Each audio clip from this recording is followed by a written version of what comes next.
Good morning to most, good afternoon to others, and good evening to viewing audiences across the pond. I am Jason Miles, your host, and welcome to another episode of This is Revolution Podcast. Briefly, if you are new to the channel, please hit like, please hit subscribe. Don't forget to hit that notification bell so you are alerted whenever we go live. So we're constantly adding new shows, doing cross streams with other channels. I want you guys to know what's up. Before I bring in our guest, I first want to thank all of you that joined us for movie night last night. We watched the mid-90s hip-hop satire classic, Fear of a Black Hat. I thought it was fun. I was surprised how many people had saw it and were quoting certain lines before they were said. We had a fun conversation afterwards. I actually look forward to doing live movie screenings once the kayfabe documentary is done and we start showing that today. Since we're heading into the final week of fundraising for it, there's a QR code on the screen. It should be above my head. If you have the means and feel so inclined, like to be part of the movie, there you go. So thank you to all the patrons and subscribers on YouTube and all the other audio-only platforms. You guys, of course, the oil, fuel, the TIR engine that keeps us going. If you would like access to champagne rooms past and present, be part of the virtual live audience for the Pascal Robert Mau Mau Hour. There's only one way. Become a patron for as little as $3 a month or $30 for the year. It can all be yours. Also, this is the final day. I'm sure you guys are happy. Of just me on the show. I shouldn't say that. I think I probably jinxed myself. Toussaint will be back Tuesday. Have my partner in crime and slime making jokes in the champagne room. We've already got material planned. So I'm excited for that. But today, talking about something that I've been wanting to talk about for the last couple weeks, actually. I would say around the time, I wanted to do a show on this at least 2 years ago. We were never able to find anyone. And then around the time Sinead O'Connor passed, we definitely had pitched this idea. Jean Bajlan, very, very integral part in making this show happen. So let's give a shout out to Jean. Thank you so much, Jean. Today we're going to talk about Ireland and austerity. In the mid-1990s, Ireland emerged as the poster child for the potential success of neoliberal economic policies.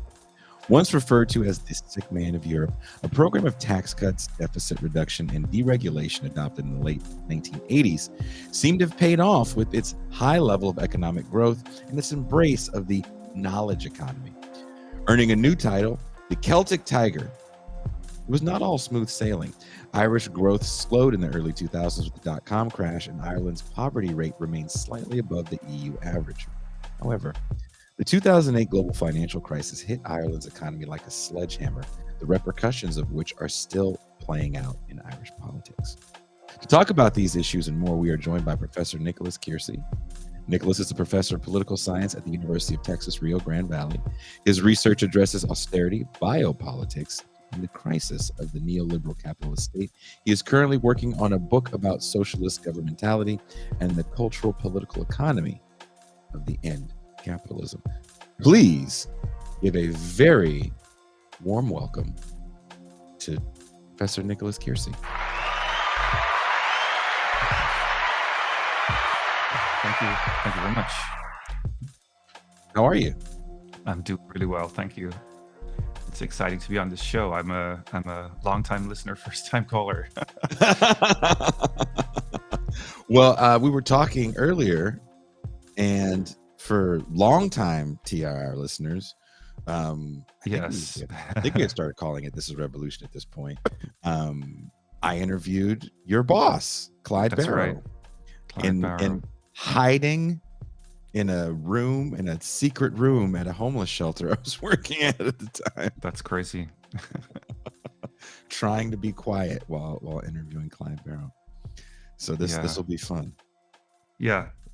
So you guys were talking about the Lumpen Proletariat book he'd written at the time, Yes. which is well worth reading, I think, for folks who want to understand the political moment. A lot of it's like a toolbox, that book. It's rich kind of concepts. You don't have to agree with everything he says to find it a valuable book. Mhm. So So let's kick this off. yeah. Um, can you explain just real briefly the Mm. growth? How does Ireland go from one of the poorest countries in the EU to the quote unquote Celtic Tiger? What is the transformation process? Well, it's a great question, and it sort of leads to a part of the overall puzzle of the Irish financial crisis, actually. So, I mean, the first thing I should say is I'm not an economist. I'm a political scientist or political economist, if you prefer. What that means is I can't really speak to the kind of minutiae of the economic data, and I think your audience would probably find that a bit boring anyway. But yeah, politically, what I can say is that you know, Ireland has always kind of had a kind of a complex history. Its main political cleavage, a gap between two essentially conservative parties that emerged out of the Civil War, Fianna Fáil and Fine Gael, has never really left much space for the left. And so the left has never really had much of an impact on the modern republic's policymaking. There is a Labour Party. There have been other little parties here and there, but they haven't really had much of an impact. The Labour Party itself has functioned largely as a sort of a kingmaker, a parliamentary kingmaker in recent decades to the other two big parties. So that means essentially that economic policy has always been driven by the two main parties, and the donor base of those two main parties is banks, property developers, and farmers largely. So I'm making a long story a bit short here, but the economic consensus in the 50s and 60s, when it came to sort of Ireland's development strategy, was that Ireland was an island nation stuck off the west coast of Europe in the middle of the Atlantic. It didn't really have an indigenous industrial sector, Mhm. but it did have some resources. Oh no! Oh no! I'm You're going to be back back. in a second. I think that's been happening a couple of times already. So for the audience at home, expect me to disappear every 5 minutes or so. I can't figure out why You that's you happening. I know why? apologize. Because you're telling the truth, and Bono won't stand for it. Bono's like, "Look, man, I got some NGO money coming in, and I can't have you effing it up Can't by have you telling the out truth." there representing Ireland in this way. Yeah, sorry, Bono. And But then, yeah, I was just saying people that the were part of the DeLorean, factory also cover that. DeLorean factory. Yeah, that actually happened. That was Ireland's industrial base once upon a Such a time. sad story. Yeah, yeah, it really is. It really is. So yeah, but I was, the consensus around Ireland's economic development strategy was going to be very much about access to EU markets. Uh, they were going to go for a low tax, low regulation, export led growth model. Mm, And the idea was, I suppose, that if you attract in a lot of foreign investment in more recent decades, that's equated to foreign technology companies and pharmaceutical companies, but also bringing in banking operations, global finance operations. You might do very well mm, with the resources that you have. I think a big trigger moment for Ireland's sort of launch into Celtic Tigerdom, as you put it earlier on, was the arrival of the European single market in 1993, which actually sort of took some of the impulses that were already there towards becoming a kind of a neoliberal Wild West, as the New York Times once called it. I think that was in 2005. But these European single market allowed the Irish banking sector to deregulate dramatically. And so you're kind of priming the powder keg there. You know, that if you're familiar with the story of how the American 2008 financial crisis happened, Mhm. you kind of you're familiar already with this narrative, right? The highly deregulated banks will engage in things like predatory lending. The American crisis was kind of indiscriminate insofar as it was targeted both at the commercial sector and the residential property sectors. In Ireland, it was a little bit different. There was a glut or a boom um, in the retail property sector, as it were. But the commercial sector, I think, really kind of drove the over leveraging of the Irish banks to a significant degree. I can get into that more later on if you want. But yeah, as I was saying, like the Yeah. point is that Ireland developed this reputation. So you know, you asked me the question, how do you explain how Ireland becomes this Celtic tiger? It's I'm kind of just giving you one perspective on it here. There's probably others you could bring to bear, Well, but they kind of become a tax haven, if you will. I mean, I remember yeah. working I did a job for a Facebook, conference, a marketing conference, and I was shocked at how many people came from their Ireland office, and, this was, like, Mm, 2014, and, they were like, "Yeah, Ireland's a tax haven," and yeah. everybody has offices in Ireland. Yeah, there was a lot of profit sort of parking that went on because Ireland, you know, Google, I think famously, Apple famously, you know, were just sort of parking a lot of their European profits in Ireland because they could. They weren't bringing their they weren't bringing their profits back to the United States. But they were just kind of leaving them in Ireland because they could do so with very little exposure to any kind of tax. Uh, Obligation. But of course, that we know the story, right? That doesn't last much longer than the 2000s, right? Because you know when the things start to get very turbulent in the global markets after the 2000 .com bubble burst. You probably know that story given your own I was background. working in, oh, Jesus. Sorry, I'm back. It happens. I was working in real estate finance, actually, as a paper pusher when the Mm, dot-com crash happened, which didn't affect the US. It affected certain markets, but the bounce back was so quick, um, that it didn't even feel like it was that big of a rumble, but I think it hit Ireland a little differently. yeah. And the interesting thing about it is how successful. I mean, this is the interesting thing for me. There's a lot of different interesting aspects of this, but one of the fascinating things for me is just how successful the Irish elites were in portraying this very obviously sort of localized instance of a very global financial crisis Mhm. that had both global and local kind of conditions of causation.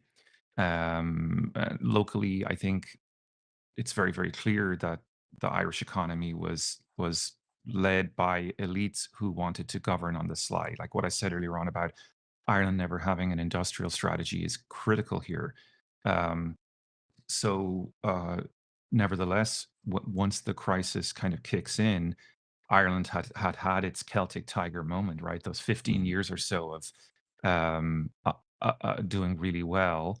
The Celtic Tiger idea is, of course, a reference to the Asian tigers, which many people will say had a kind of a comeuppance in 1997 with the Asian financial crisis there. But generally speaking, those Asian tigers had state-led development strategies that were quite profoundly successful and had elevated their populations from third world, second world status to being quite wealthy and successful. The Irish model um, didn't exactly, for a long time at least, didn't exactly distribute the wealth very well, and then sort of in a debt fueled boom. Um, Everyone did start to do quite well, but there were still a lot of gaps in the distribution. So it doesn't really make sense then what happened next in the story, because once the crisis hits, um, the elites start to leverage this idea that Irish culture was to blame for the crisis. It wasn't just the elites that caused it. It was you know a lot of sort of internal, and I think this is controversial maybe, but I think Irish people sometimes internalize too much of the stereotype about them. The Mhm. party, the joviality. So the idea was that, the narrative was, and this was propagated by the government and media elites, that just Irish people just didn't have the self discipline that was necessary to kind of contain success or to cope with success. Like, Mhm. I remember meeting a taxi driver in Dublin around about that time. I remember it really well. He said, uh, uh, uh, um, I'm going to use some Dublin Sure. terminology here. Sure. So Keep it real, as we it's say. like he's like, "This is what happens when you give money to a nation of gobshites." You know, you know Okay. what what are you doing giving Okay. money to these people? Mhm. It's a part of the puzzle as well, because again, the first part really is the narrative that the crisis can be rationally explained by failures in Ireland's development strategy. But then you have this other part, which is that the government is quite successfully, I think, introducing an ideological screen for this, which is that this is the pain after the party. This is the necessary hangover that you have to go through Mhm. for being ridiculous for the last 15 years. And by the way, for people following this who are completely unfamiliar with the case study, what does that mean? It means, Oh, it means that, once again, are we you're back? you're speaking too much truth to I know Bono's what's going really on. getting Bono is agitated. not gonna stand for this. Mark Blythe is now Um, shutting us down. so I think, especially for American listeners who are watching this, they'll kind of get this, right? If they remember the 2008 financial crisis, they'll remember this, that because the same thing was kind of done here. Um, the people were the problem, right? Mhm. Not the Wall Street banks. Yeah, they over leveraged. They borrowed too much money. They went on Mhm. too many holidays in the sun. In Ireland's case, in the Mediterranean, right? Mhm. They put extensions on their homes. They remodeled. They were basically living the life, But there was a lot of and growth too at the same time. I was reading yeah, your there paper was, and but it was some others. debt fueled growth. Yeah. And I think that's the key issue, is that the again, we have to understand that the banks had been quite deregulated, and the growth was transformative. I mean, we have to understand that even in the months immediately preceding the 2008 crash of the Irish stock market, um, which is roughly synchronous with the collapse of Lehman Brothers in New York. Uh, Ireland's debt ratings were good. Ireland's growth prospects were very strong. Ireland did not have a lot of national debt, and this is a kind of an interesting contrast, actually. The Greek economy had a crisis around about the same time, Mhm. and it's an interesting kind of comparative study. The Greek crisis started as a sovereign debt crisis. The Irish crisis ends up as one. Because Mhm. it's what the government eventually has to do is step in and nationalize the major commercial bank, Anglo-Irish Bank. We can talk more about that if you want. And it has to basically cover the debts of all the other major banks, credit unions, etc. The whole sector just collapsed. Um, and there were there was very little debate around this at the time. There's some sort of controversy about, uh, you know, some people wrote letters. Like, there's a guy called David McWilliams. He's a relatively famous Irish economist, considered actually to be one of the most influential popular economists in the world. Um, and there's a whole intrigue about him having advised the Minister of Finance at the time to maybe, like, not do a blanket guarantee, or if you were, he says, Mhm.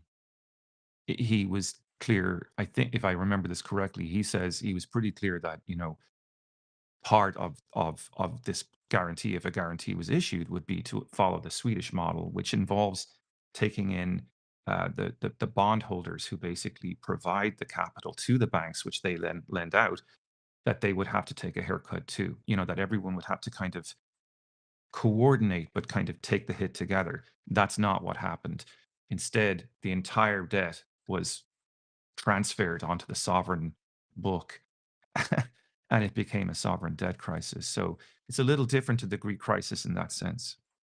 Well, that actually dovetails into the next question I have here. Mm, Let's talk about the response, in particular, the adoption of austerity policies, especially as Ireland was part of the Eurozone.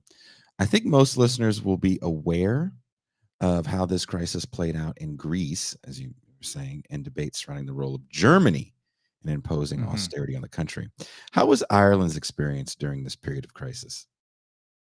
That's a great question. So I think a lot of the Irish experience is connected with the early decisions I was talking about a moment ago, around the way Ireland was developed. But then, as the crisis began, you get the government essentially making some fairly dramatic decisions to kind of afflict the costs of the crisis.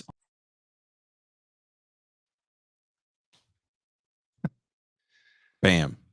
Right. Okay. Here we're back. Okay. So I was saying that when the crisis hit, it had been similar to the U.S. experience in some ways. It was like the flow of cheap global capital dried up, Mhm, and as in a game of musical chairs, right? When the music stops playing, there's going to be a credit crunch, and it's going to have a knock-on effect on the property sector in Ireland, especially. This had the effect of beginning a kind of a downwards negative spiral mhm, in circumstances for the Irish economy, and especially for the Irish government, because it had leveraged so much of its ability to spend on public services on the tax take from the property sector. Um, as that sector collapsed and people became unemployed as a result, you know, property development, construction is labor intensive. So that's a lot of new people coming onto the unemployment roll from the construction sector and tertiary sectors that are dependent on it. And then you also have the tax take shrinking. So you have a kind of increase in government obligations to unemployed and a reduced tax take. And, that then on top of the fact that the banks were looking kind of very dicey at the time, mhm, the government decided to do some fairly extreme things. And again, as I said a moment ago, there's this whole debate about communications between David McWilliams and the Minister for Finance at the time, Brian Lenihan, about other options. That's all for the history books, unfortunately. Maybe we won't ever know the full story of what happened there. But the long and the short of it is that the government ended up deciding to cover the entire loan basket, 400 billion, which is a huge amount of money for a small country like Ireland. I mean, that might not sound like much for the American government. I imagine the US economy probably spends that every day just on its military budget alone. But mhm, but but by Irish standards, it's huge money. And there was no effort, as I said earlier, to negotiate with the bondholders. That's the rule in capitalism, right? Like you make a mistake, if you're a real believer in capitalism, you're Gordon Gekko.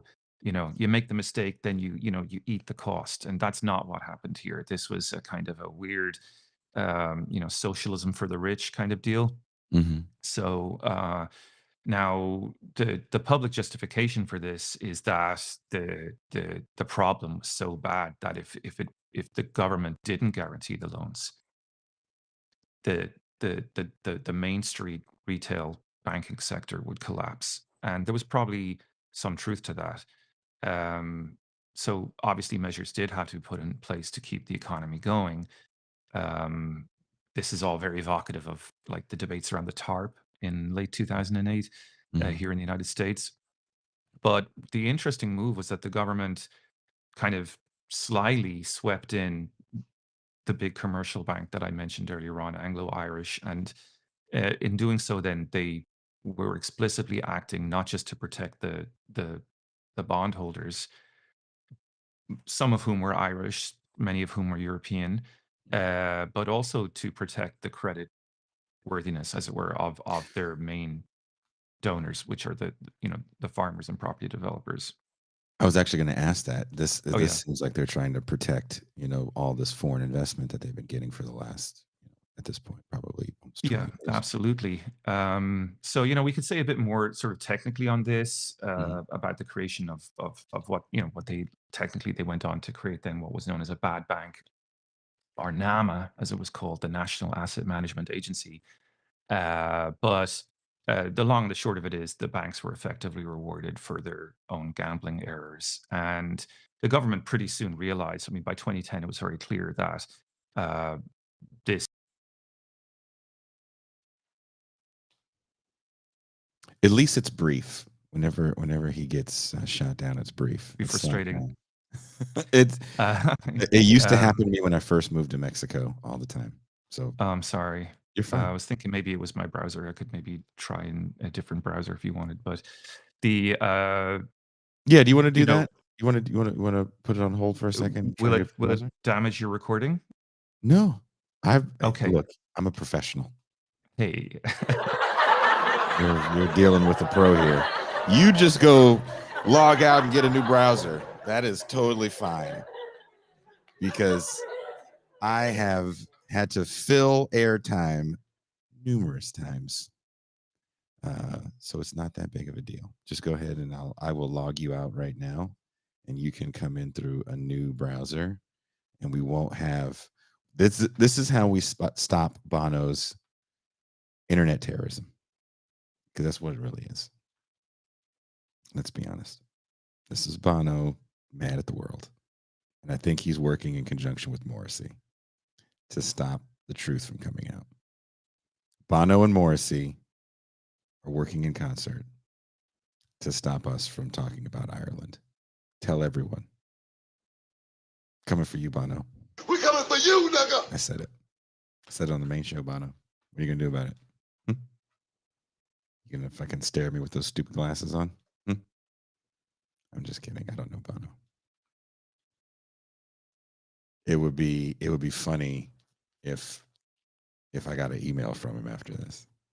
That would be kind of awesome. I would do a fake Irish accent, but it would be horrible and mildly offensive. Nicholas, I think whatever browser you came in officially doesn't want you to be on at all because it's just black. Oh, no. Can I'm you coming. hear me? Hang on. It looks like oh, it's just black. I can hear you fine. Okay, can you talk? Yeah, can you hear me?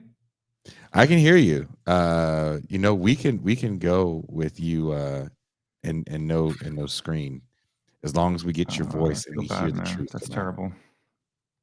There's worse things that can happen. Let me see if I can do a little fixeroo here. Okay. You do a fixeroonie, and I will keep making fun of the fact that Am I here now? that I'm also going to drop my resolution down a bit in case that's what's been going on.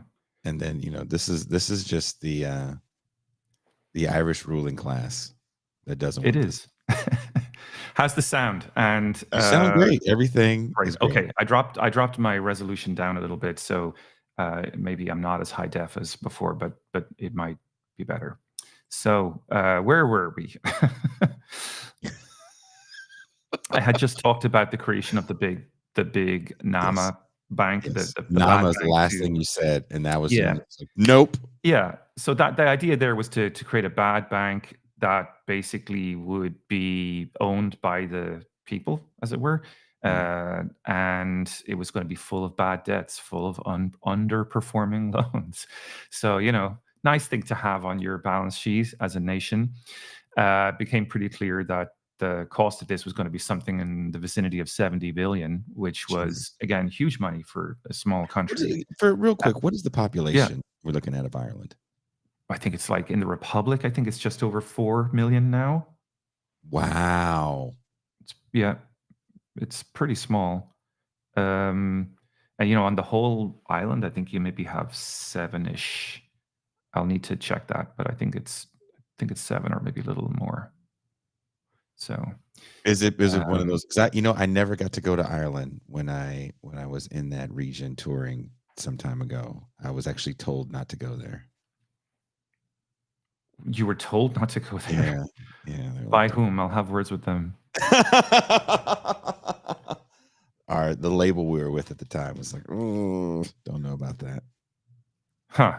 I think you would have enjoyed playing in Ireland. A lot of I'm bands sure go it to would've been Ireland. fine. It's I've been good. to other war-torn countries, it would've been fine. People like to record live concert performances in Ireland, I've noticed. You can find a lot of people have played there and, released live recordings. Anyway, back to Yes, yes. back to the show.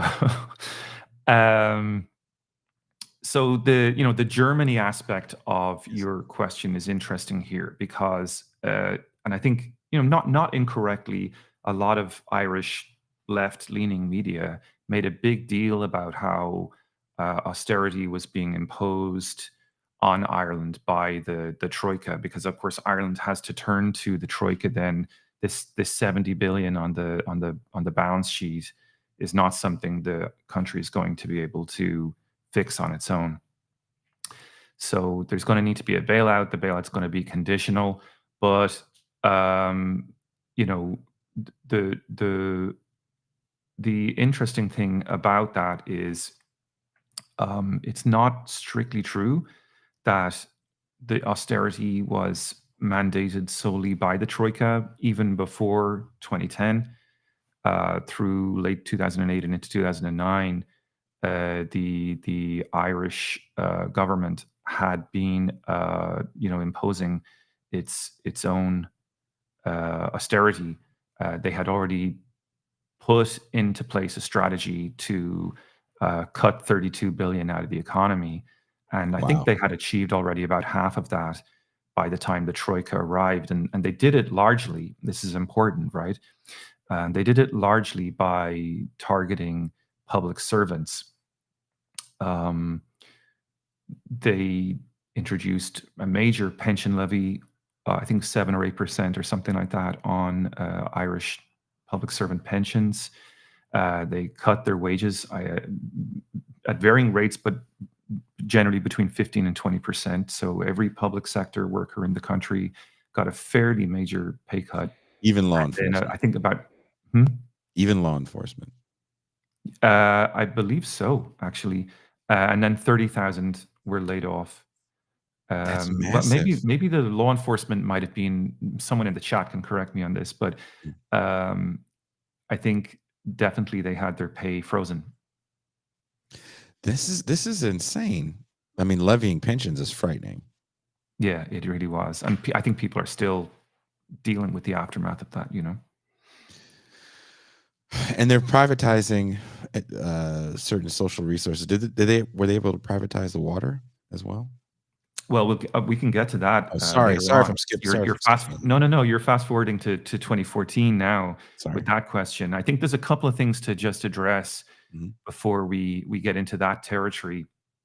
And one of them is I think the question of why Irish people accepted this, because the protesting, there was a little bit of protesting, and we can talk about like Ireland's version of Occupy Wall Street. It's called You Occupy s Dame so Street. I read a you so you wrote about this, and Yeah, a little, yeah. I did read your paper about this, and this Okay. is where, this stuff gets interesting Yeah. to me, Mhm. because you actually talk about culturally how this affected Ireland, and also, I believe it was you that mentioned that Ireland historically has never really invested that much in its the social welfare of the state. No. Yeah, there's a good economist in Ireland. He's a trade union economist, Michael Taft, and he writes a lot about this issue. As he always frames it, Ireland has historically a very low social wage, and what that means is that um, there are unions in Ireland, and they have a certain amount of power, but they're not really powerful. Their role in Ireland, and especially with the public sector, has generally been to be partners with the government in what's called a social partnership model. And that's a kind of a non-adversarial wage bargaining structure that Ireland uses to kind of basically make sure that wages don't outpace inflation too much. Mhm. So um, this means that when a union comes to the table in Ireland, it's very much focused on a wage ask, Mm. whereas, as Taft argues, really in the European context, in a mature European social democracy, the concept of wage is understood differently. It's not just the money that goes into your pocket; it's the money that you get in the sense of like a total basket of wealth that you have access to, that includes public services. So, for example, in Germany, very cheap access to childcare, Mm. highly subsidized, so that's considered part of your wage, that your social wage. Mhm. Very cheap access to public transportation, that's considered part of your social wage. Great healthcare, social wage. Education, and Ireland just doesn't really have those things. Not really. We've always been quite far behind on those things. So, and again, that kind of just goes back to what I was saying earlier on about the fact that the country wasn't really founded in the kind of classic European model. It was founded in a civil war that led to the domination of two fairly conservative nationalist parties that primarily targeted the interests of their donor base: farmers, developers, bankers. Um, the amazing thing about it, and we can start to talk about the Ireland's Occupy movement in a minute, but I think the amazing thing about it was just how quickly Irish people kind of internalized that idea that it was their fault. There's a brilliant quote by Brian Lenihan, who I mentioned earlier on was the Minister of Finance at the time. And he said, the steps taken, this is a quote here, the austerity, in other words, the haircut, Mm. the steps taken have impressed our partners in Europe, who are amazed at our capacity to take pain. In France, you would have riots if you tried to do this. Mhm. So As we're seeing. Yeah. yeah, yeah. And so what I argue is that part of the kind of cause of this acceptance, and it's controversial. A lot of Irish people will push back on this and say, like, what are you talking about? There wasn't acceptance. But certainly there weren't major protests. And uh, I would argue, as I mentioned that taxi driver earlier on, there Mhm. was a sort of an internalized idea of, you wouldn't give money to a nation of gobshites, right? And people like David McWilliams, who I'd mentioned earlier, are sort of partly responsible for this because, earlier in the 2000s, he'd written a book called The Pope's Children, which was a big hit. It's a reference to the fact that the Pope John Paul II visited Ireland in 1979. And the joke goes, the minute he visited, the birth rate just shot up, right? So, like, everyone became very Catholic overnight. And so Ireland's Gen X Mm. comes out of a major population boom that started in 1980, 1979, 1980. I was born in 75, just for reference. I'm an older Gen X Mhm. compared to most. But so, Gen X and then millennials really are kind of coming out of this population wave. And, these people did not grow up in their parents' Ireland, right? These people have access to wealth. They like cappuccinos. They have, champagne tastes. Mhm. And David McWilliams said at one point that Ireland had become a nation of economic bimbos. So, and I think that was kind of, uh, uh, you know, to a certain extent, I think even the dogs in the street kind of agreed. It would be one way of looking at it. Now, of course, it doesn't stay that way, and eventually the Irish people are going to kind of turn around and start to protest. But they did, I think, in the first instance, internalize that very incorrect narrative that it was their fault, that the crisis happened. And this gets into the next question. In Sure. 2014, you published your article, "Retail Therapy in the Dragon's Den." where you talk about the impact of neoliberalism and the crisis on popular culture, which I think is what we're getting into now. In particular, the popularity of certain types of reality TV. How do you situate reality TV in Ireland's economic crisis? That was a piece that I really enjoyed writing, and it's one of the things I'm sort of proud of from my work in this area. Um, I spent a summer in Ireland working on this and going through archives of old TV shows in RTE, which is Ireland's equivalent to the BBC. It's the sort of state-run, uh, state-backed broadcaster. And the two shows that I focused on were kind of reality TV shows. That would roughly, well, one of them would kind of map onto what Americans understand as Shark Tank, right? Mhm. This kind of idea where you entrepreneurs come on and pitch a show. And the other would maybe, I don't know if I've ever found an exact equivalent, but it's called retail therapy, and it's not so much a kind of a, you're off the island style show, which is what Dragon's Den was, or Shark Tank. Mhm. Um, the retail therapy was more sort of focused on the travels around Ireland of one particular businessman, a famous individual in Ireland by the name of Fergal Quinn, who had come to preeminence in the early 1980s during a recession. And he had uh, basically, over the years, become a kind of a demigod in Irish retail kind of mythology, as sort of understanding how you make money in adverse times, right?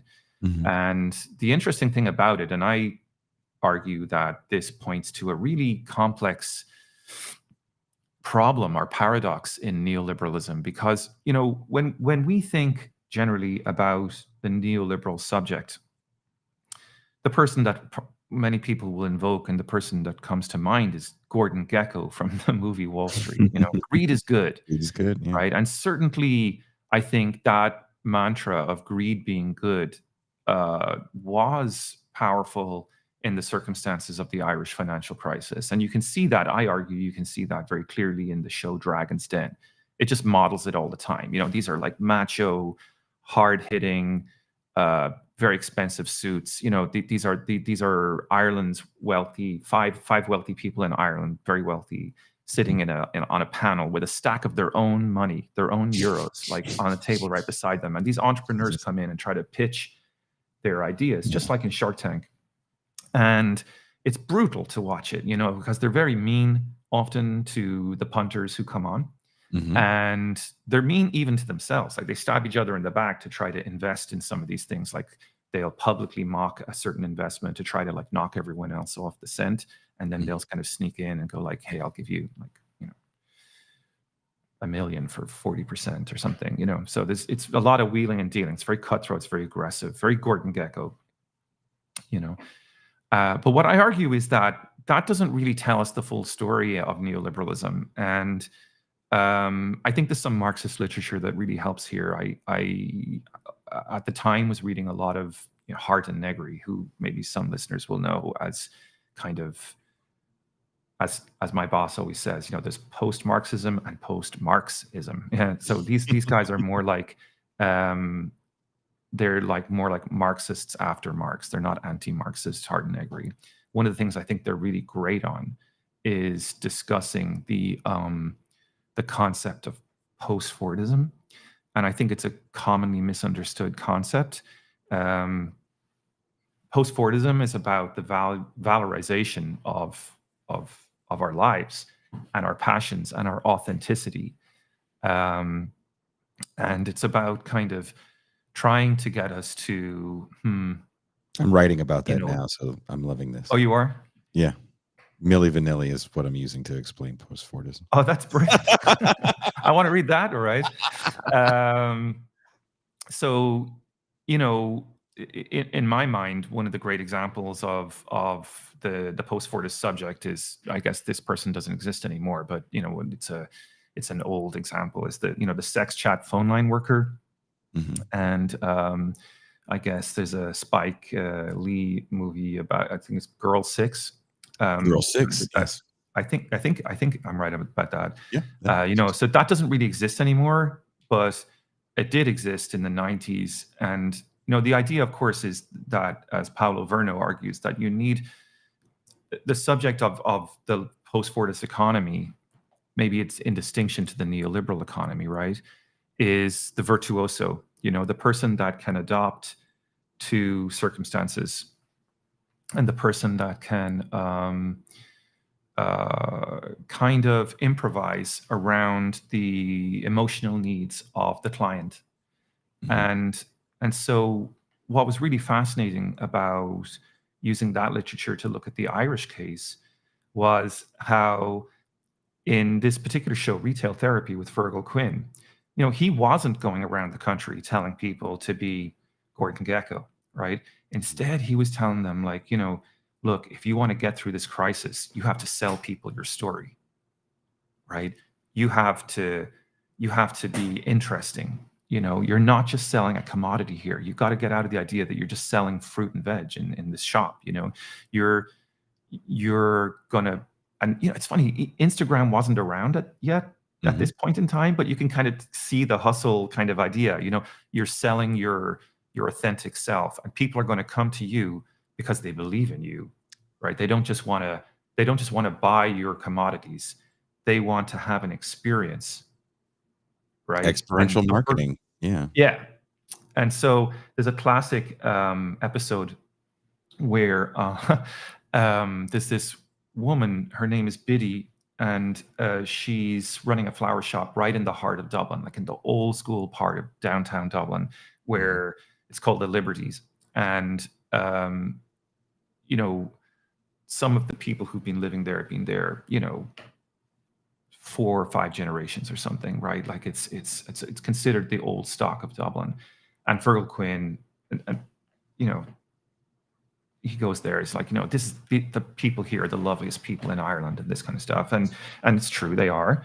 And but he finds this Biddy McGreal woman who's selling flower shops, who's working in a flower shop.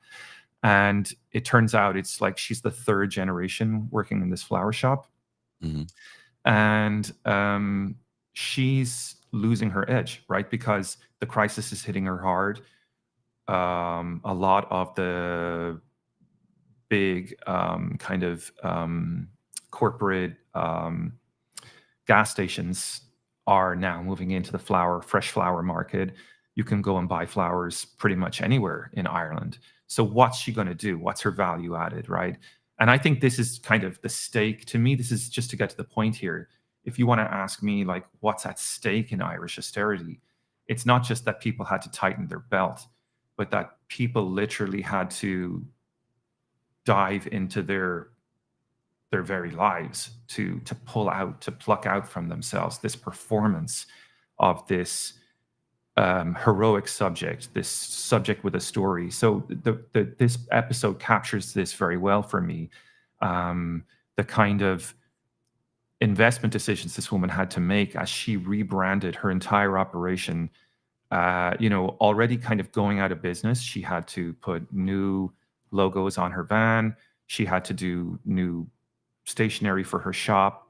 She Mhm. had to start a social media approach, and in a sense, like, put her entire life on the line to recover from the crisis. And so, to me, that was the more sinister. Actually, that was the more sinister um, sign of what was going on in the financial crisis. This very cynical turn, not just internalization of the blame, but the idea that, like, we have to turn inwards into our very selves and pluck out our very lives in order to be seen as worthy of being on the team, the heroic subject that would rescue the Irish economy and return it to profitability. That's really what I'm trying to get at in that piece. I mean, that's frightening. Yeah, That's a yeah. that's that's a frightening reality, and, Ideologically, it's genius, right? yeah, I mean, we can I don't know if we wanna do it on this show, but we can get into ideas around authenticity all day long. Mhm, What mhm. is authentic? But, Yeah. In the aftermath of the 2008 crisis, Ireland, like other parts of the West, witnessed the emergence of the Occupy movement, Occupy Dame Street. What did this movement seek in concrete terms, and why did it fail? It's a tough one, right? Because you don't really want to be too critical. It can risk sounding condescending to kind of to be a leftist or whatever who criticizes the left, right? There's risks involved in that. You're going to upset people, but there are old debates in the left about the dichotomy between horizontalist politics, the classic sort of anarchist approach, what in theoretical terms you might call immediate anti-capitalist praxis, right? We can have the revolution today. All we need to do is prefigure be the people we imagine ourselves to be in the future. Be the change you want to see, as Gandhi put it. And A vision board of revolution. That's all it is. yeah, exactly, right. And we all know the story. I mean, anyone who was around during 2011 will know this was the model that the Occupy movement sort of grabbed onto, largely inspired by the Arab Spring and the movement of the squares in Spain. And the Occupy movement existed.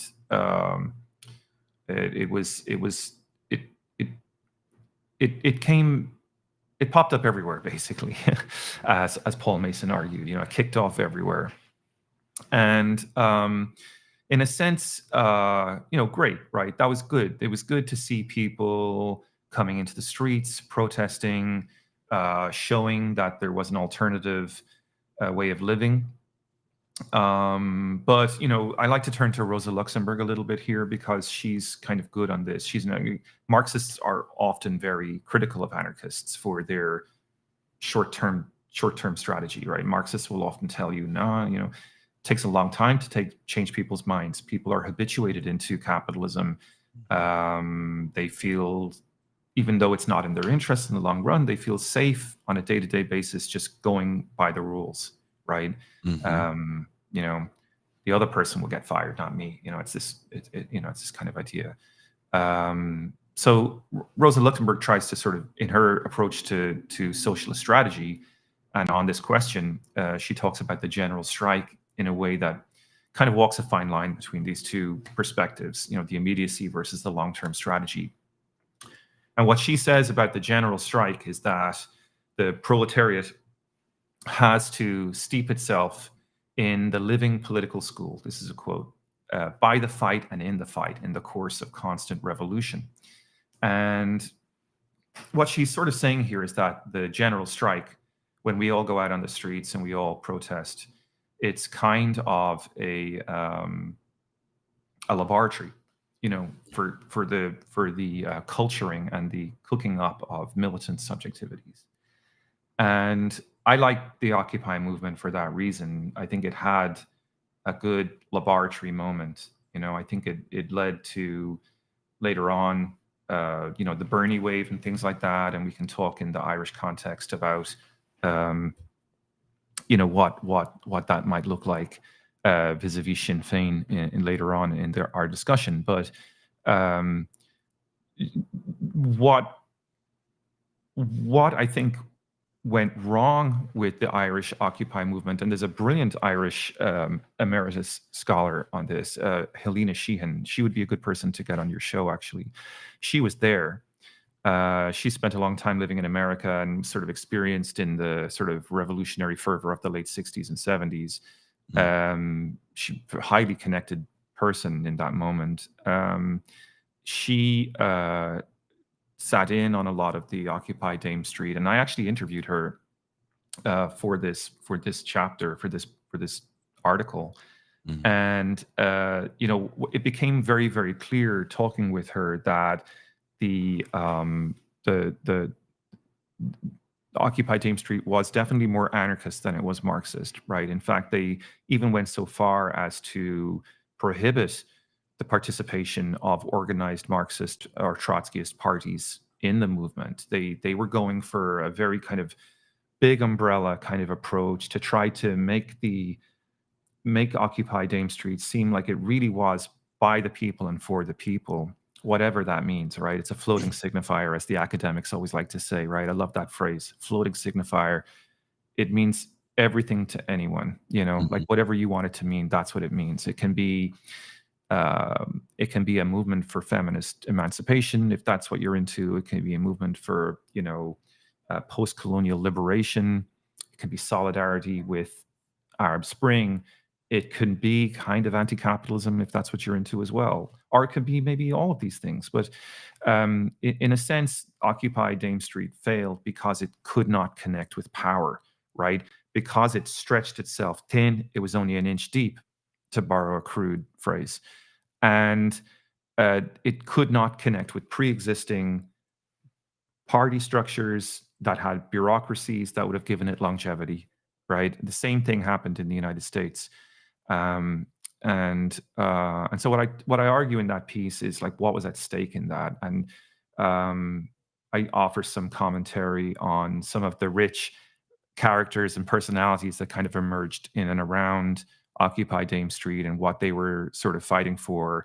Kind of weird, nativist, libertarian, kind of slightly yoga, slightly. Oh,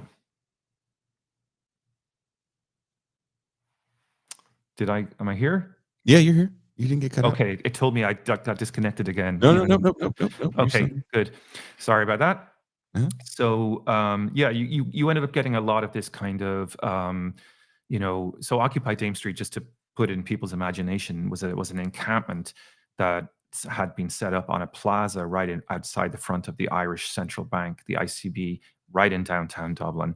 And, uh, you know, look, at its high water mark, there's great YouTubes on this. Phenomenal speeches were given by great, you know, visionary thinkers, and it even allowed some people who were previously kind of unknown, like bloggers. Blogging hadn't really been that big in the Irish scene at that time. People like Richard McAlevey, really kind of became widely read. He did a website called Cunning Hired Knaves, I think. Great stuff, and so it really did allow a kind of a new media structure to kind of briefly crack through. A lot of good things came out of Occupy Thames Street, but it did ultimately, because of its inability to kind of bureaucratize itself, to put it crudely. Jodi Dean is the great scholar on why Occupy needed a political party. She Mhm. has a book on political parties that's worth talking about.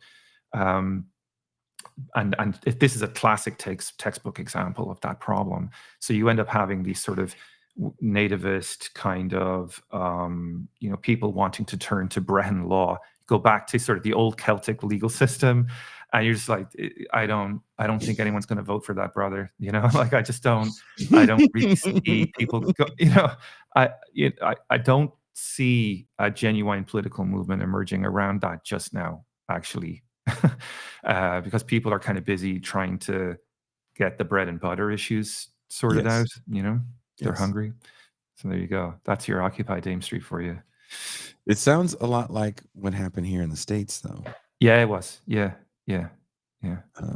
I don't look at in the U.S. moment. We always talk about this new burgeoning left, and a lot of people want to start at Occupy, and I don't necessarily start it there because I don't know if that's the same thing as what happens in like 2015, 2016 with Bernie Sanders. I think that's a whole different phenomenon that's a little more focused.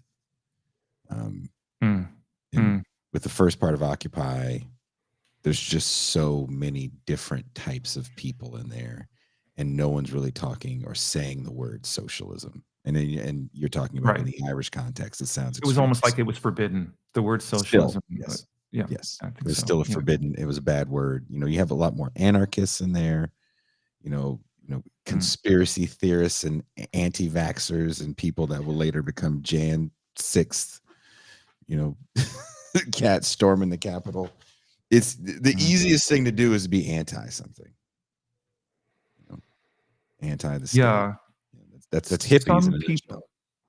Yeah, I was just I hadn't really been looking at the chat for the last couple of minutes, and I'm seeing now, Son of Don't Ricky look. making some good comments in here. They say never look at the chat. I learned that from Ben Burgess. But, uh, you know, this anarchists have a few workshops and yoga chats with some local lumpen homeless. No disrespect. I mean, it kind of I think he captured it there, and it did kinda end up a little bit like that, yeah. So now, interestingly, then by 2014, yeah, no, that's right. Michael Newman says Occupy did break the neo. I think you cannot deny there was a breakthrough. It did crack the edifice of neoliberal legitimacy. But just to think for a minute about like what came next, which is the water protests. If you want to talk about that for a We little were bit, I talking, can maybe so kick I it off. mentioned earlier about a Uh-huh. privatizing of the Yeah, municipal water source yeah, in Ireland, and yeah. you told me to hold on. Yes, I did, yeah. I remember, I remember. So now we're here. Um, How do we go so from austerity to, let's just privatize the water? well, by 2014, I think the kind of troika's marching orders were clear, and the country was kind of on its way out of the crisis proper, but the government still had major problems ahead in terms of how it was going to correct the balance sheet. And one of the sort of long-term objectives of any neoliberal society, it seems, is to privatize water. I mean, they tried it in Bolivia in the 2000s, right? Mhm. And they've tried it in a lot of other places too. So Ireland got its turn. I mean, the funny thing is, a lot of Europeans will say, like, well, that's third world neoliberalism, right? That's the conditionality of IMF and World Bank bailouts. Well, of course, now the Western world, developed North, is starting to experience the same medicine, and I suppose there's a cruel irony in that, right? It doesn't make the suffering any less, I suppose. But yeah, so the Irish government does set out to try to uh, privatize Irish water. They denied that they were actually trying to do it. They said what they were trying to do was just um, introduce a metering system that would allow the water to be kind of Ireland's water infrastructure was very old. In many places, it was Victorian, right? Like the piping hadn't really been changed or modified since the 19th century.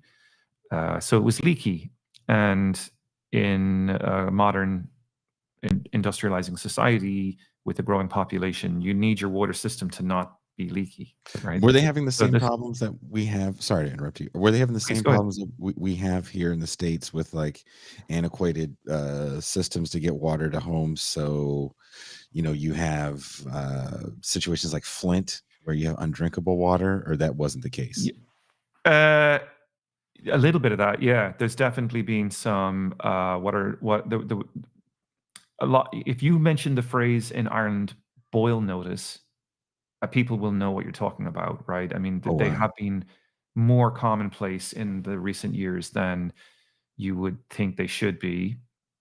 Um, and But it's not like where I live in Mexico where I have to literally go buy water somewhere to drink. No, and I know what you're talking about. No, it's not like that. Ireland, it rains a lot in Ireland, in case you hadn't heard.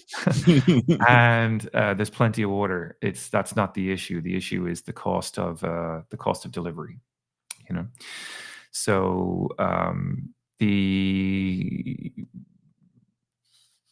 I'll cut to the chase on this. The Theda Skocpol, the political scientist, argues that you're gonna rarely get people protesting when an economy is going down, right? People are usually too put at the pin of their collar to really think about organizing and protesting.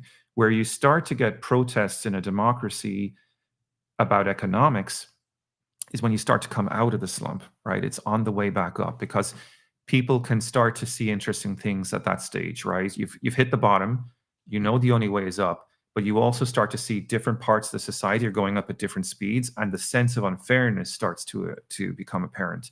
And I think that possibly explains in a powerful way what was going on with the water protests in Ireland, that obviously some people had started to do very well by then. The immediate crisis was kind of over for the upper tier of the society.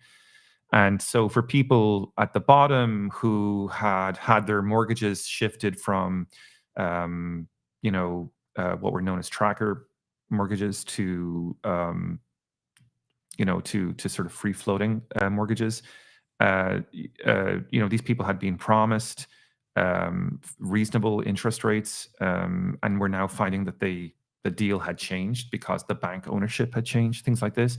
Wow. There was just a lot of indignant, sort of feelings about where the economy was going. So oddly enough, the water thing just really triggered people, and the unions got behind it. The It resulted in the biggest protests in the history of the country. I mean, hundreds of thousands of people. Again, small country, so getting hundreds of thousands of people out on the street is quite an achievement. I think there's an estimate at one stage that like 20% of the nation was actually out one day protesting. Like it was pretty significant, right? And again, like not armed revolution or anything like that, but not that I would advocate that necessarily, but it was a peaceful protest is the point. And many people, I think, felt that it was a kind of a corrective to the errors of the Occupy Dame Street movement, right? And if folks are interested in this, I actually have a bit of a debate in some literature with a scholar that I admire on this. There's a wonderful piece by Silke Trummer. I think she lives in Ireland now, a German scholar, but she kind of captured, I think, with respect, I mean, I'd like to say this in a very respectful way. It's a respectful disagreement, and hopefully a productive one for the audience. But she kind of argued that the reason the water protests had been so successful was because it had left it unspecific as to what the ideological orientation was. The reason you got so many people out on the street was because you kind of had kept the Marxism stuff dialed down, and you had instead created an idea of a national people. So this is like where you start to see old sort of Civil War and revolutionary tropes of like the risen people being deployed, old maybe like IRA slogans and things like this. And that is all considered to be kind of almost like safe. The risen people is a safe idea in this moment because it's not, it allows people to kind of understand in a very basic way that, look, Ireland is being colonized here by the Troika, by the Europeans. We spent 500 years fighting for our independence as a nation against the British, and now the shame of it is we're being colonized again now by other Europeans. And hell no, we're not going to take it, right? So, but I mean, I would argue that was actually a very problematic response to this. And while the Irish water protests won, right, they were victorious. Irish water didn't get privatized. The movement didn't carry on into anything else, right? And it dissipated. And actually, Irish water privatization is still a possibility down the road legislatively. It hasn't been fully done away with. It could still happen someday. There was no like constitutional guarantee introduced to secure the national status of the Irish water. So I think in some sense an opportunity was lost there for socialism to frame the water debate in terms of a debate about Irish capitalism. That debate did not take place, and so I think strategically, it's there's a lot at stake in just kind of leaving it up to the spontaneous ability of the people to show up on the streets when you need them, right? I don't think that's always going to be a guaranteed thing to happen, and as a result, you need to think carefully about building a proper party structure, building a proper movement that can kind of carry that energy forward and give it expression in the parliament.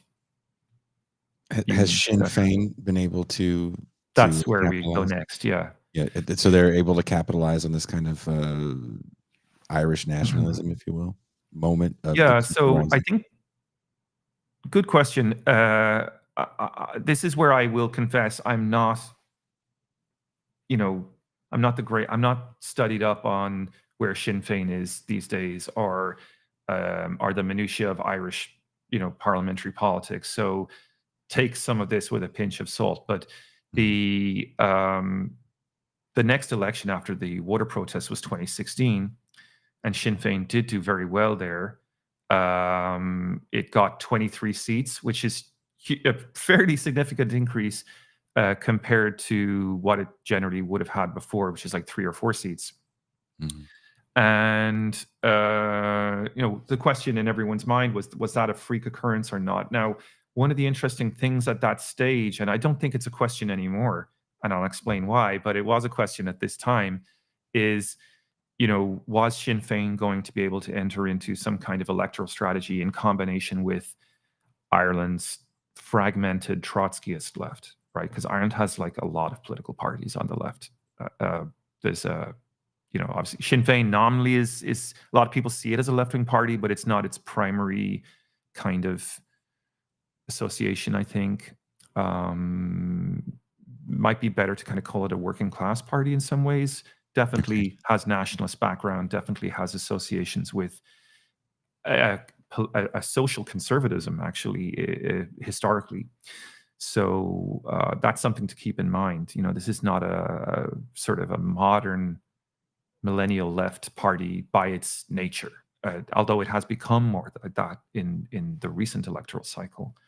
Um, so one of the big criticisms of the left after the 2014 water protests was its failure, in Mhm. fact, to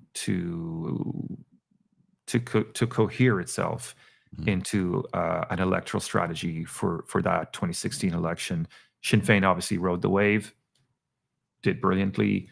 Um, would have done much better if they'd had a vote sharing arrangement, I think, with the Trotskyist parties. But the Trotskyist parties refused. I think they were scared of Sinn Féin basically at that stage. If I'm looking back at it in the retrospect, they were probably right to be, Mhm. because Sinn Féin has kind of like now moved into the space of the Irish left in a formal sense. I mean, one of the arguments I would make to you is that Ireland is now kind of moving slowly towards being a kind of a more normal European social democratic country. I think that there's a long way to go before we get there, but certainly you can see the kind of, if the parliamentary writing on the wall is any indication. I mean, Mhm. Sinn Féin is looking at being in power in the next election. So we should talk about what happened in 2020 as well. That was a big election too. Yeah, yeah, no, let's Recent, talk about that. How yeah. do they go from being, kind of a smaller known Um, party to being the party in power in parliament? Yeah, I mean, look, if folks are interested in doing a deep dive on this, I did an episode of my own show back in 2020 with Colin Coulter, who I mentioned before. He's a professor at the University of Maynooth in Ireland, and he's brilliant on this stuff. But I think what I can do is I can sort of translate for sort of maybe a non-familiar American audience. I can kind of give the basic outlines of it. Um, so Sinn Féin increased its share in the Irish Parliament from 23 seats to 37 in the 2020 election. So you can see that maybe question of whether it was a once-off in Oh, no. 2016 is now like solidly put to bed. No, it was not a once-off. There's some shift going on, right? Mhm. And Sinn Féin consistently polls very well. It is. Let me see here. I just have this in a note. Um, I believe it is the sort of joint largest party in Ireland right now. Um, it's one seat behind Fianna Fáil, which is sort of the traditional kind of natural party of government in Ireland, right? So this is an interesting moment because Sinn Féin has, for the first time, become the party of opposition. Now, typically that would be whichever one of Fine Gael or Fianna Fáil was not in power. Mhm. Which, as you can remember, if you think about watching Jeremy Corbyn in Parliament, it matters if you're the party of opposition, right? You get more speaking rights in a parliamentary system. You get to set the agenda a little bit more about what opposition means. And so certainly having Sinn Féin in that role, Mary Lou MacDonald is now the leader of Sinn Féin. She replaced, I think, a few years ago, Gerry Adams, who was a very interesting figure, had a lot of sort of association with Ireland's Civil War politics, and had, most people believe, I think with some justification, that he was a very important member of the IRA for a long time. And that scares Irish people, right? Because in the Republic, at least when I was growing up, you know, the Troubles, as they're known, the Northern Irish situation, that all was north of the border, right? It never came down here, so we didn't have to worry about it. But it seemed to scare the Irish media class quite a bit that you are now seeing this kind of figure entering into having some political sway in the Republic, and a lot of journalists, a lot of Sunday morning radio talk shows, would have debates, anxious debates about the whiff of cordite now from Irish political life. There was a real kind of effort to narrate um, the Sinn Féin moment as spelling out trouble. But Thomas Piketty is a great guy on this. He's been writing a lot lately about one of the big problems in Europe. You've had Alex Hochuli on this show. Mhm. He does from the Bunga cast. One of Mhm. the things he's really good at is talking about the sort of post-political malaise of Europe, the idea of ruling the void. That the politicians are kind of there, but the people aren't really invested in it so much. Very And, true. and the Mhm. Bernie moment is a repudiation of that, I think, Mhm. in some ways, or at least that's the question. Is it?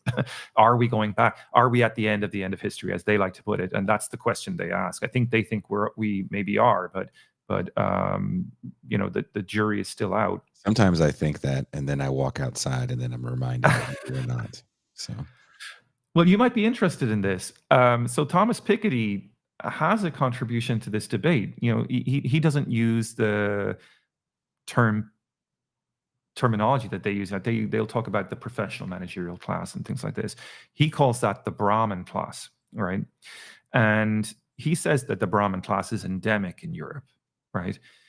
Except in two countries, Ireland and Mhm. Portugal, right? Interesting. Okay. So I mean, if he's saying there's something going on with the Sinn Féin thing, my ears are pricking up, if you know what I mean. Mhm. And it does suggest that maybe somewhere in the unique set of circumstances, you wouldn't necessarily predict it, but a radical nationalist civil war party, which has many members who have traditionally sort of glommed onto socialist values, but not exclusively, right? Mhm. Is now kind of literally rebranding itself as a millennial left-wing political party, a little bit woke, but not too woke. Wasn't exactly charging out of the gate on abortion reform issues. Um, Other sort of like post-political concerns, it's been a little bit sort of slow on, but generally branding itself quite well as sort of fitting into the TikTok thing and the sort of millennial. I have here an exhibit, by the way, of a wonderful book, which folks should read if they're interested in this. It's by Owen O'Brien. He's one of the sort of uh, one of the brain trust members of Sinn Féin, and it's called Home, and Mhm. it's about why public housing is the answer. And it's a great argument, a very controversial argument for Ireland, because Ireland has never really had a proper public housing program.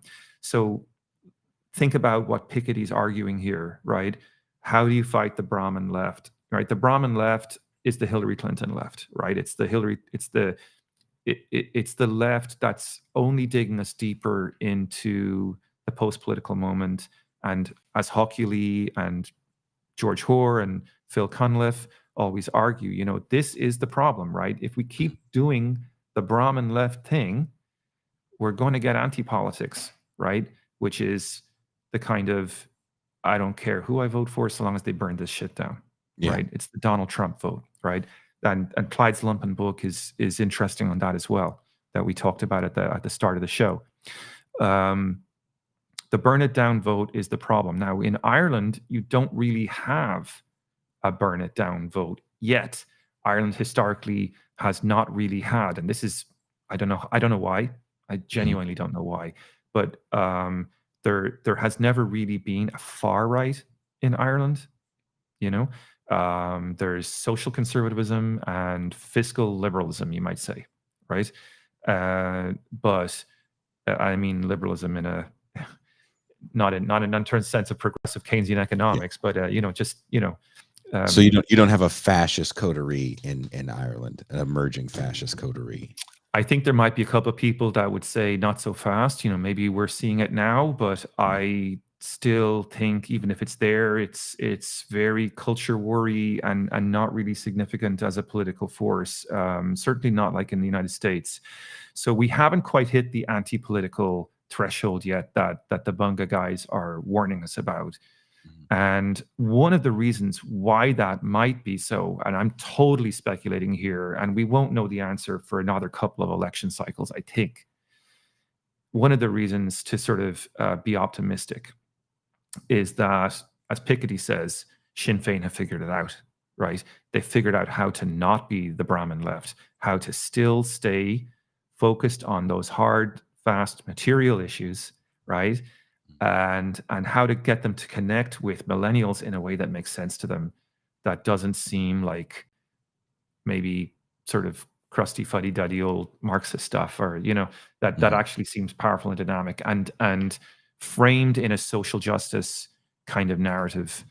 Has Sinn Féin fully separated itself from the nationalism? I don't think so. I think that's still very much there, but I think they're kind of ready to be done with it.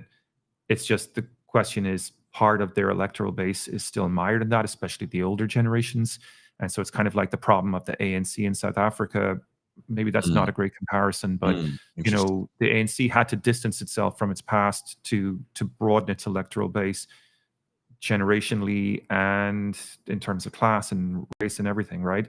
So Sinn Féin has to do the same thing here. It can't just be the political arm of the IRA. It's made a decision a long time ago to not be that anymore, and now it wants to sort of tap into this new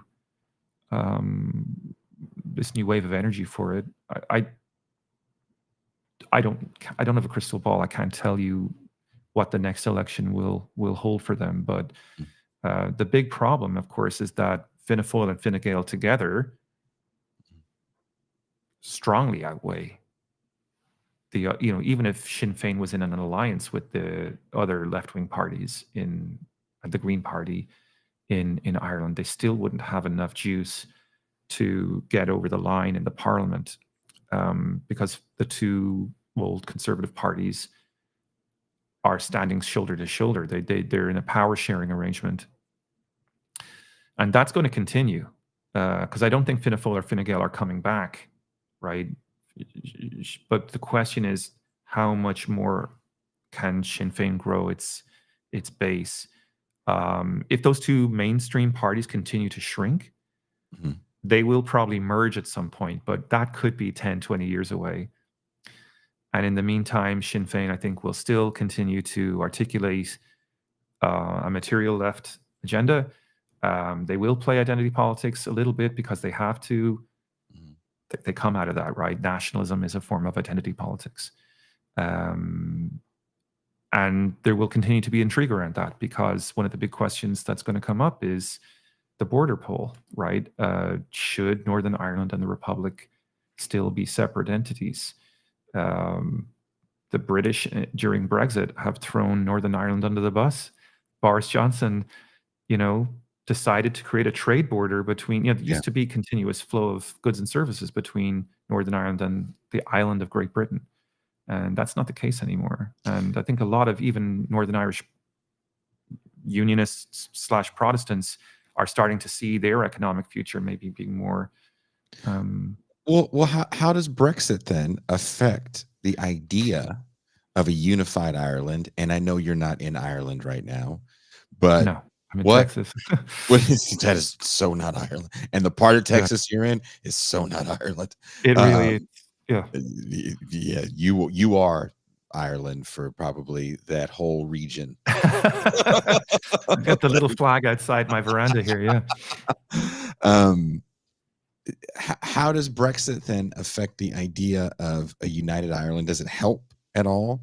And how do the Irish people feel about trying to unite the country?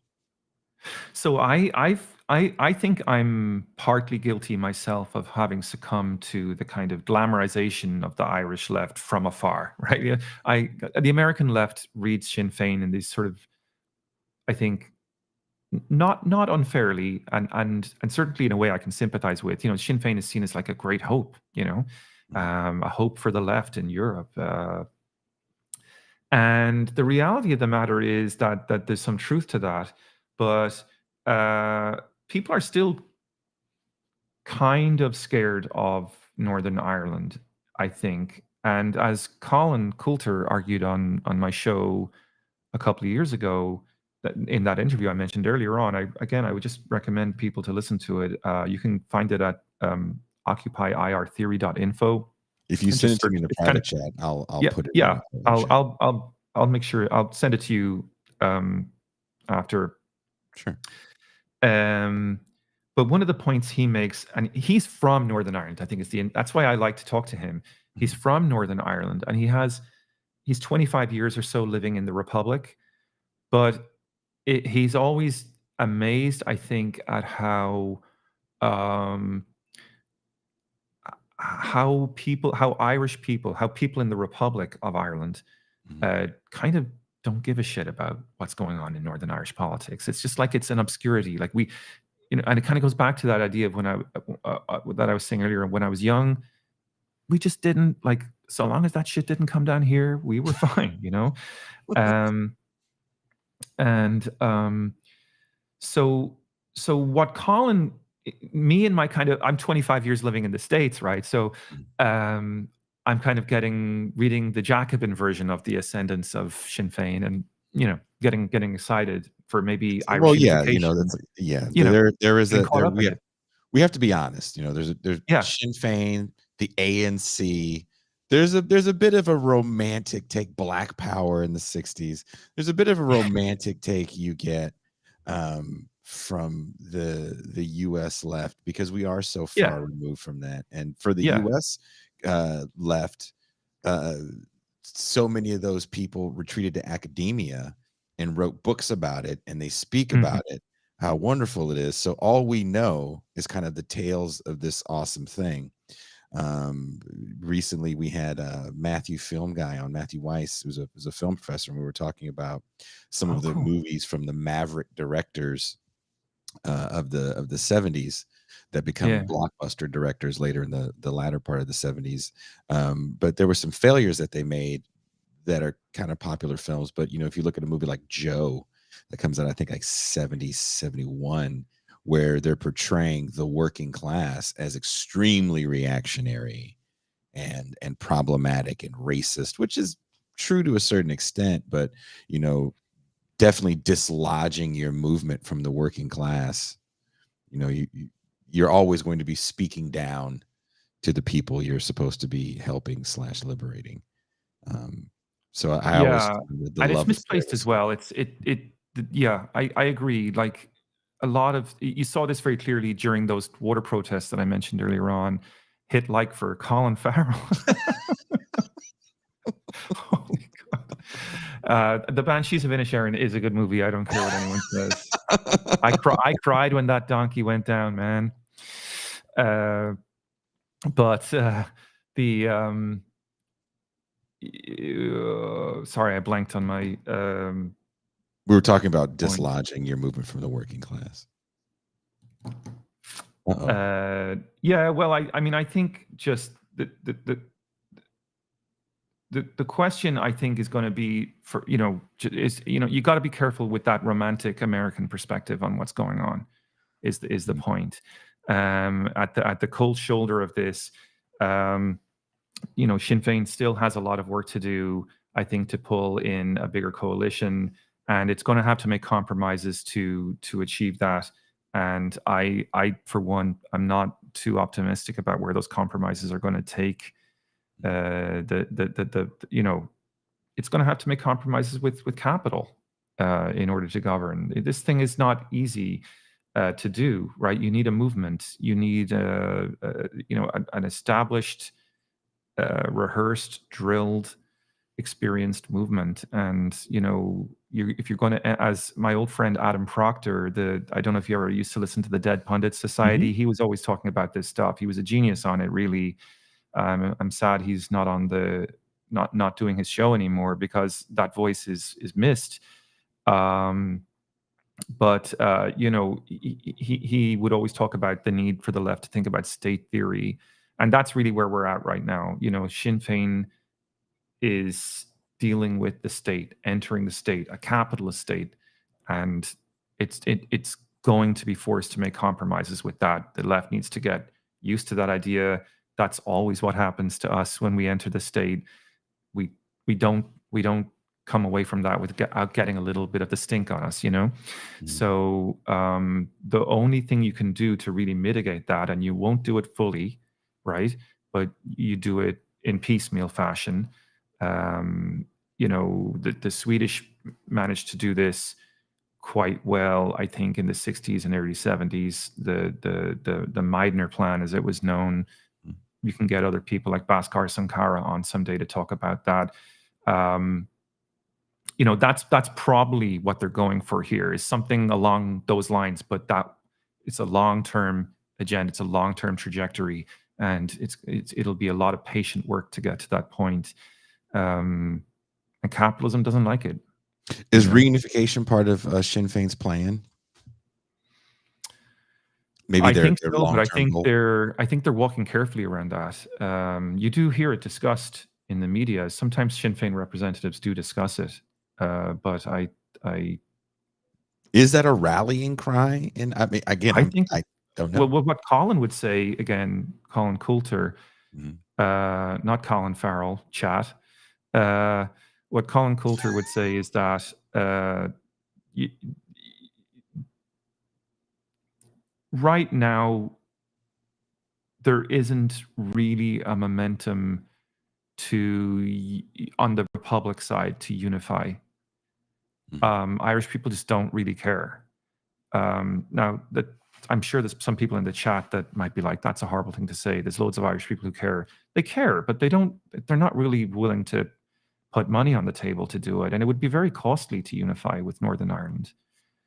I think. I think Northern Ireland has always been a net deficit on the British exchequer. There's no reason to think it's not going to be a net deficit for the Republic's exchequer as well. And the Republic's already been pretty hardly hit. I'm not saying that because I like to say it. I don't want it to be that way. I probably personally would prefer to see the island unified. But I think you're going to have to do a lot of work to get there. Now, that's not to say you couldn't have, I'm trying to think here, like a kind of a weird backdoor version of unification.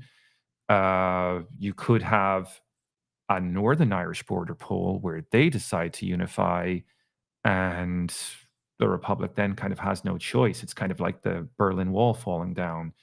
What was West Germany going to do? You know, Yeah. they decided to create parity one for one with the Deutschmarks, and away they went. Um, you could have a kind of a historically accidental unification, as it were, where maybe one party went for it, the other party said, "Not sure about this, but okay, I guess we have to." What's the benefit Um, of unification, reunification? right now, it's daft, like the transportation network is designed around moving goods and services between north and south in a way that they shouldn't really have to. There's massive benefits in terms of economy of scale that would be achieved if the country was all one. Just speaking from a purely economic point of view, I think there's an advantage to unification at this stage. And I think if that was true before Brexit, it's extra true now. And look, peace and love to a lot of friends in the British left scene who were pro Brexit, and I understand the reasons why, and I respect them. I personally think I think the referendum was probably a mistake. I think it was called for cynical reasons by David Cameron. I don't think he imagined the Brexit referendum would ever be successful, but it happened. And I, for one, was not supportive of a second referendum. I always opposed it. I think, once the people have spoken, they've spoken. Right now, you've let that cat out of the bag. I don't know that they ever should have had the vote in the first place, but hey, that dice is cast. And it created one of the reasons, just as an Irish person, that I argued sort of would be problematic for Brexit was what it would do for the status of the North. Initially, I was really worried even that might create impetus towards sort of re-energized unionist militancy. That doesn't seem to have happened so far, but I would be a little bit worried that a kind of a forced economic integration of North and South, or political integration, I meant to say, would maybe be very alienating for unionists in the North. And I would hate to see violence as a result of that. And so I think it would have to be taken very slowly if it was to be done responsibly. Hey, maybe people in the chat would disagree with that. That's fine. Again, I'm not a deeply studied expert on this particular question, so You haven't taken any polls, any virtual I have not polls personally. in No, no, Northern Ireland and the Republic. no. But I know that the demographics are shifting, and the younger population, even younger unionists, are starting to look more seriously at unification as an inevitability. And there's a question in the chat, and I will. Oh yeah, sorry, I do want to ask this. How do you feel? What is your personal opinion about Ireland and the EU, their relationship to the EU? Jesus, that's a good one. That's kind of like the question I don't ever want to answer. I hope Phil Cunliffe is not watching this. Look, I get it. I think, as okay, something you need to know about me. I'm getting a bit more biographical here, so if you don't, if this isn't relevant to the show, we can cut it out or whatever. But I kind of come from a middle class background, but my parents were very working class, and through their hard work, my dad always swore that, like, the European Union and European Union membership had made his life a lot easier as a upwardly mobile working class entrepreneur who put together his own company and eventually kind of could afford a nice lifestyle and send his kids to decent schools and whatnot, right? So, I kind of grew up in a household that, if you cut our veins, they didn't run, green, white, and orange. They ran blue with yellow stars, right? So I was definitely, I was definitely more. I grew up very pro-European Union, and if you're interested, my undergraduate degree was from the University of Limerick, and it was called European Public Affairs, right? And it was one of the few places in Ireland that actually sort of allows you to study European integration, the history of, and it was not like a political science major or a geography major or a history major. It was little bits of all those things wrapped together in and around the overall problematic of what the European Union is, and where it's going, where it's come from, that kind of thing. I really enjoyed it. So, it's difficult for me to kind of shake off my pro-European orientation. I recognize there's brilliant left-wing critiques of the kind of almost like genetically flawed nature of the European Union, that it, as Thomas Faggi argues, it was like the European Union has always been neoliberal. It was neoliberal avant la lettre. It was before there was even neoliberalism. It was neoliberal. I actually strongly disagree with that, but I get his point, and the argument he makes is a good one. I think, however, that the European Union, as any other political phenomena in capitalism, face choices in its political development, and it was up to the left to steer it in a way that made sense for the left. And we can have this debate at the local level or at the European level. I don't see a retreat to the state, the nation state, as being any better at surviving or plotting to create a viable anti-capitalist politics than any other option. So like it's a question of scale. Do you want to do it at the European level? I agree with Yanis Varoufakis, who I think bravely at the time of the Greek crisis was arguing, this is the time for the European left to stand together and to create an alternative hegemony within Europe. I don't think enough people listened to him. He was openly talking about Greece embracing a kind of a terrorist strategy within the European Union, and absolutely weaponizing all of its institutions, with the court, everything, to kind of bog the project down. A lot of Greek experts and economists, political advisors, thinkers on the left were talking about Grexit, Greek exit. And I think Varoufakis, he gets some criticism for a lot of things. He's, I suppose, like a lot of us, he makes mistakes, or he's not always right about things. But I think he was right about that. To me, it's a great sad. What am I saying? Am I speaking English? Sorry, we've been doing this for almost 2 hours now.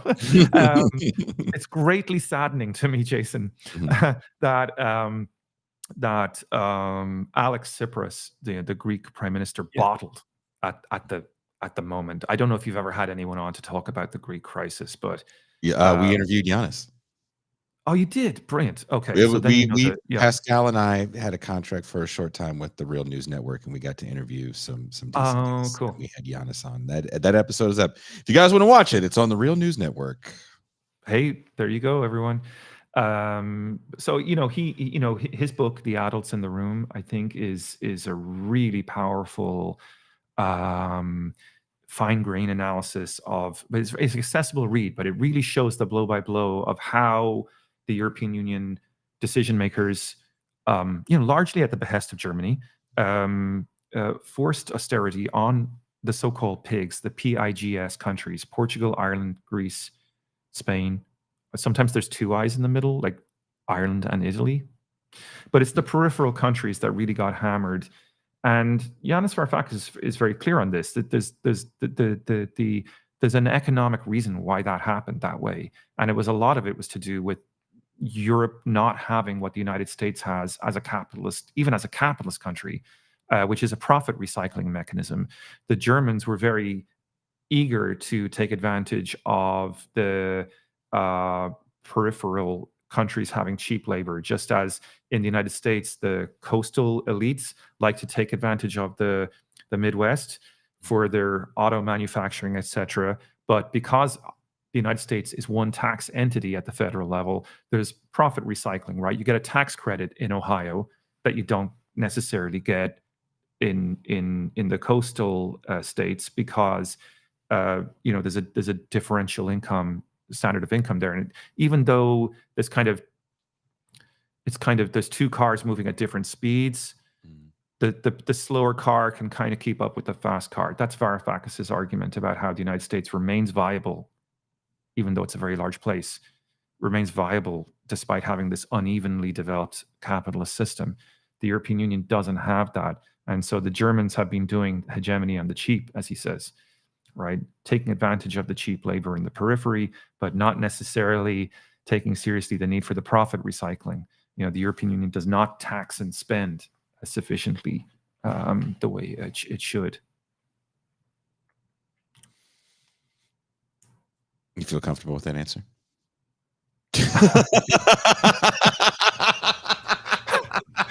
You got me. You got me. I'm messing with you. Well, look, Nicholas, we've been talking for almost 2 hours.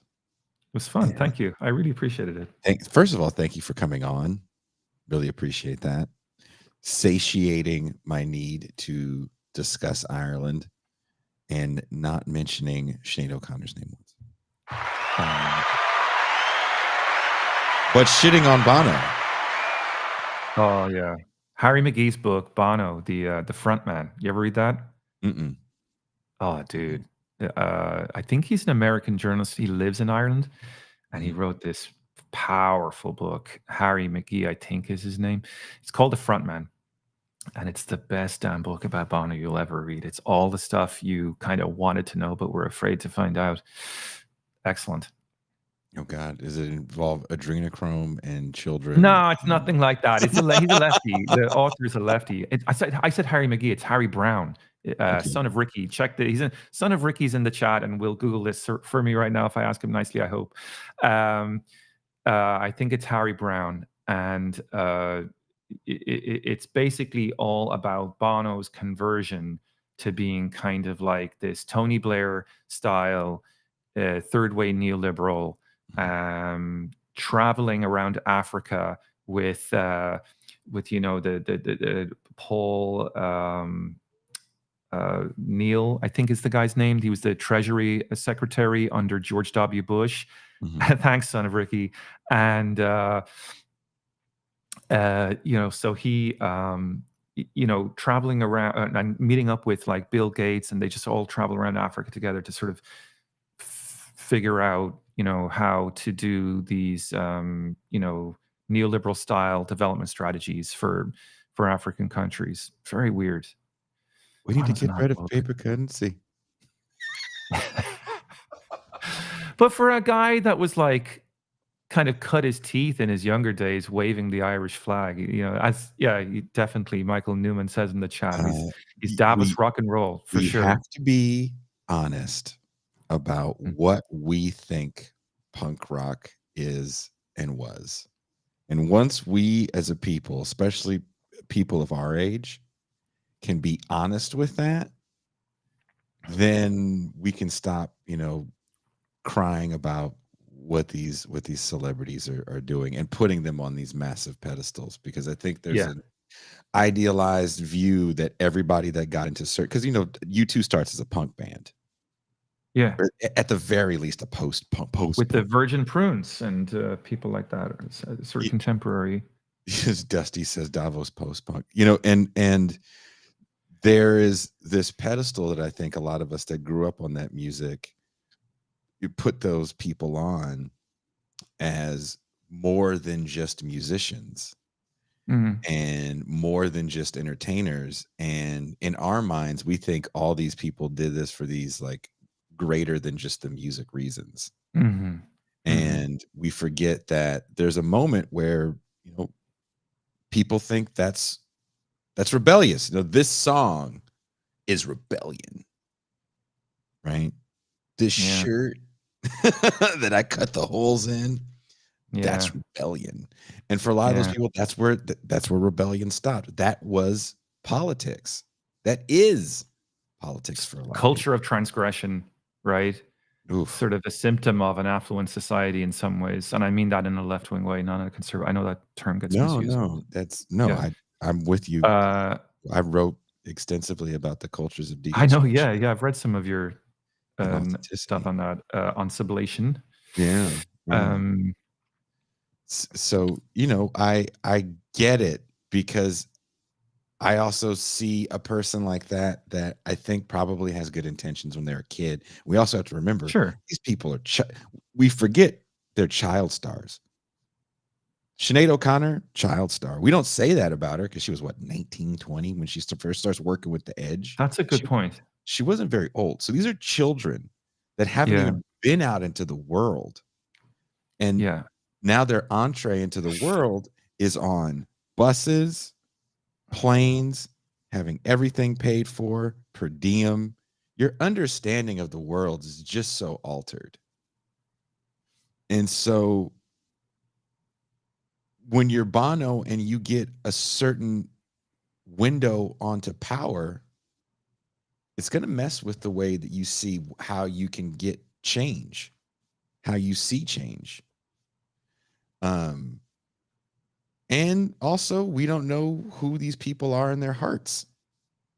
Maybe that's, maybe ripped jeans Mm. was the only way he could do, you know, what he wanted to do. Hey, I'm gonna rip my jeans in 1978, but by Mhm. 89, I'm gonna have some leather pants.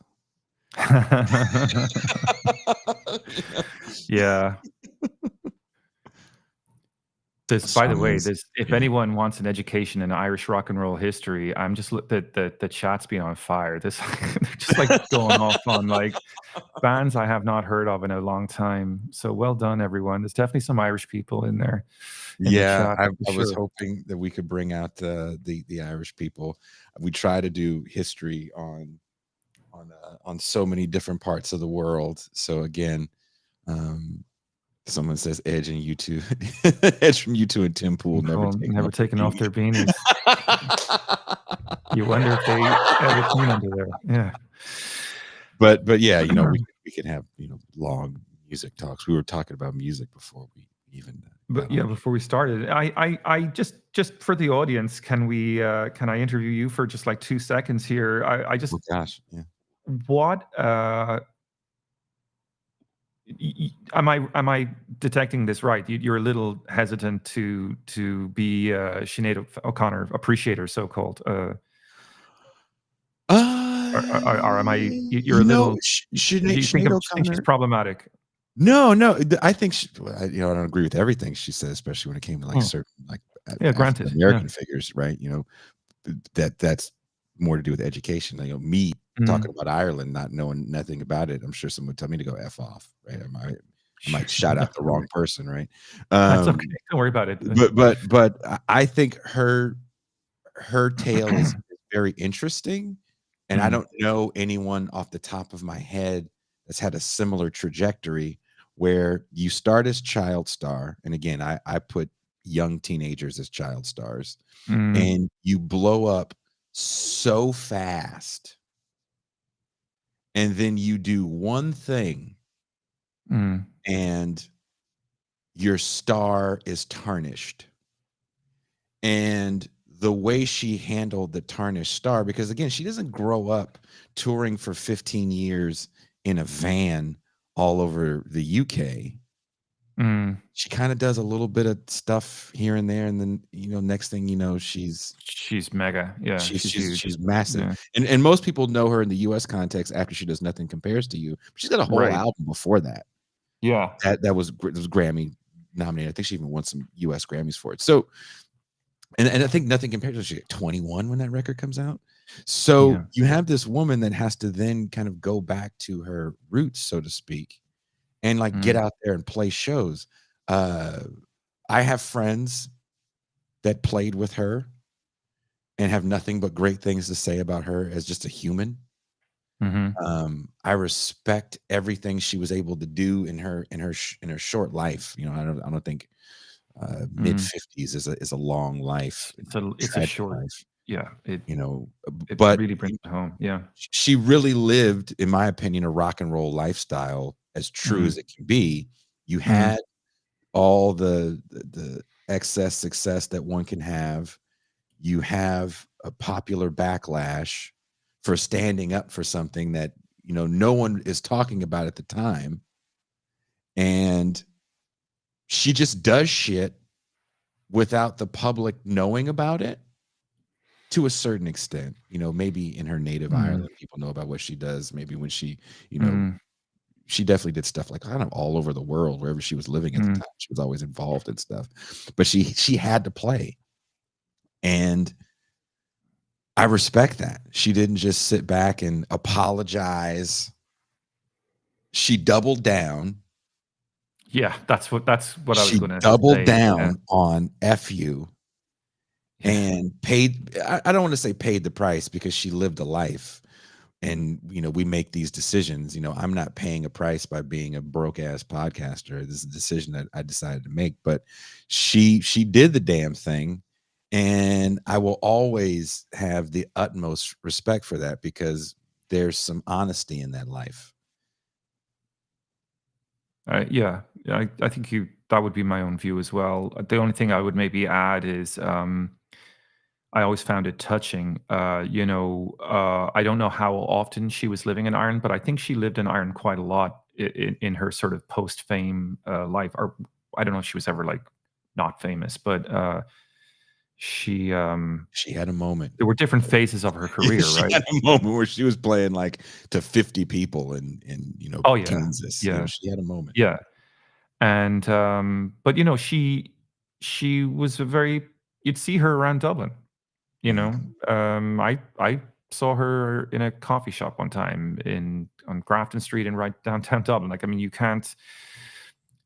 And one thing I'll just say is it's interesting. People kind of just left her alone. Like, she wasn't like dogged by fans or whatever. She that was Sinead. Like she was just there. And I think she never sort of stood on ceremony about that stuff. As you say, she kind of took it to the ringer. She took "fuck you" to the ringer. She went out that way, and I don't know. It's principled. I don't. She I don't. I could have maybe suggested a couple of things she might read, but that sounds condescending, and I don't really want and, to. and and she seems like the kind of cat that probably would have listened to Yeah, somebody that's true. That's that true. that had something to That's true. say. Again, there's a price to pay Mm. when you live free. Mm. And that's the thing that people have to remember. Even if you idolize some of these cats. I love the bad brains. They're problematic in certain ways, but I love the bad brains, right? Mm. There's a price HR paid to Mm. live free. He's still paying that price now. There's a price I pay to live free. You know what I I can mean? see it. Yeah, I can see it. I can So see it. so she, I don't want to say lived her truth. I hate that shit. But she just Mm. I'd rather say she lived free. And a lot of us Mm. struggle with that. And that's where the struggle is, and that's where the contradictions are, and that's where the frustrations are, and that's where the drinking is, and that's where the Yeah. abuse is, Yeah. struggling, trying to figure out what that is. Yeah. Well, hopefully, I'm kind of half thinking maybe I should get a biography of her now and read it and find out more about her You life. know what? Watch the documentary was based off of a biography on her, and where I think the documentary was a Oh, little obnoxious. There's parts of it that I found mildly obnoxious. I think the overall story of that woman, and it leaves out certain intimate details that I don't think yeah. everybody needs to know. You don't need to know that she had, 4 different babies' fathers. That doesn't, to me, change the Yeah. character of who she was as a woman. I don't think so, no. Um, but But it's an intricate. that used to really piss off the boomers. Irish boomers and Sinead O'Connor they're like oil and water, man. I mean, she was detested by them. The whole shtick. They were so embarrassed by that.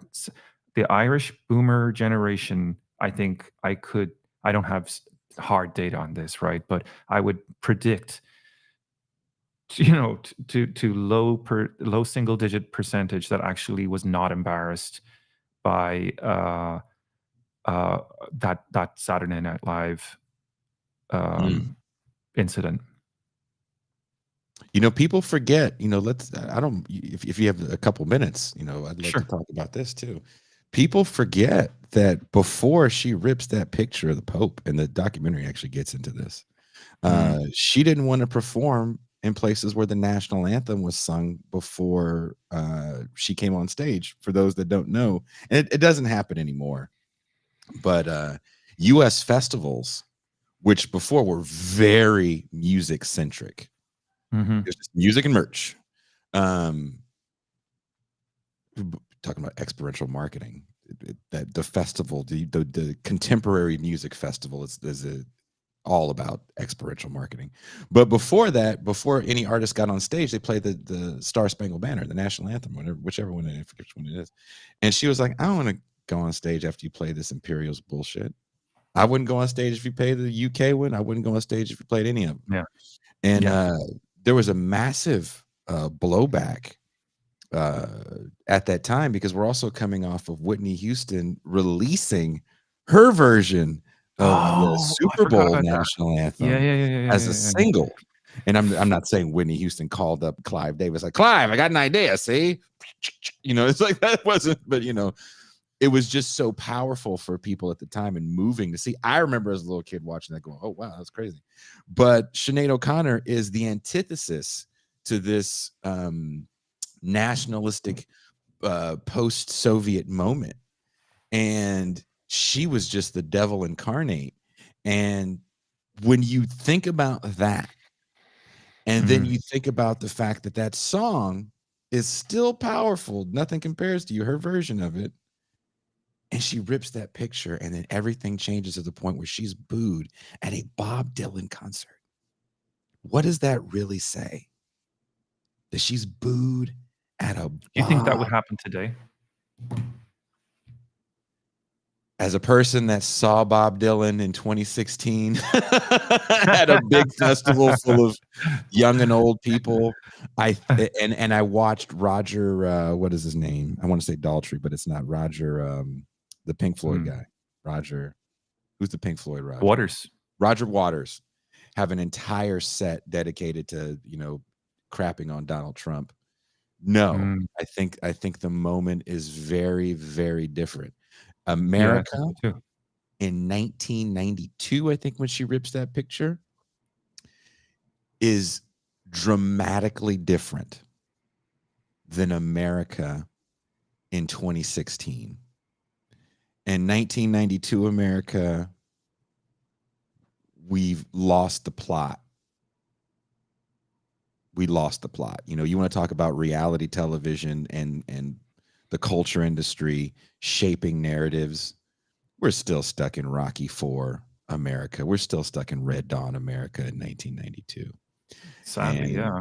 And the church isn't even seeing the numbers in membership to justify that level of hatred that woman gets. It is just that she is antithetical to the moment, in my opinion. Well That said. Yeah. for me makes her stand out, and for people of our age, that makes us look at her and go, that's my hero. Yeah, yeah, yeah. In a way that Kurt Cobain, in my opinion, never did.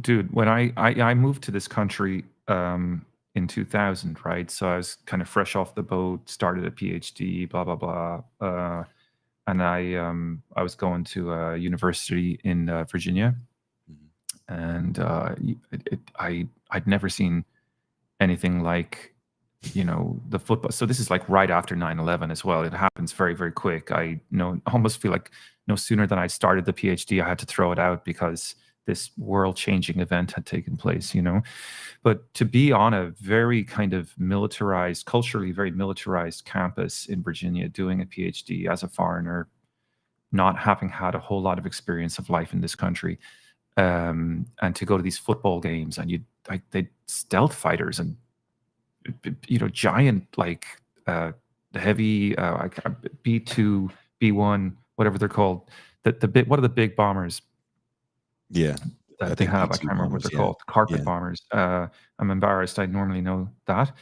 But low flyovers, and just not just the national anthem, but like full military regalia.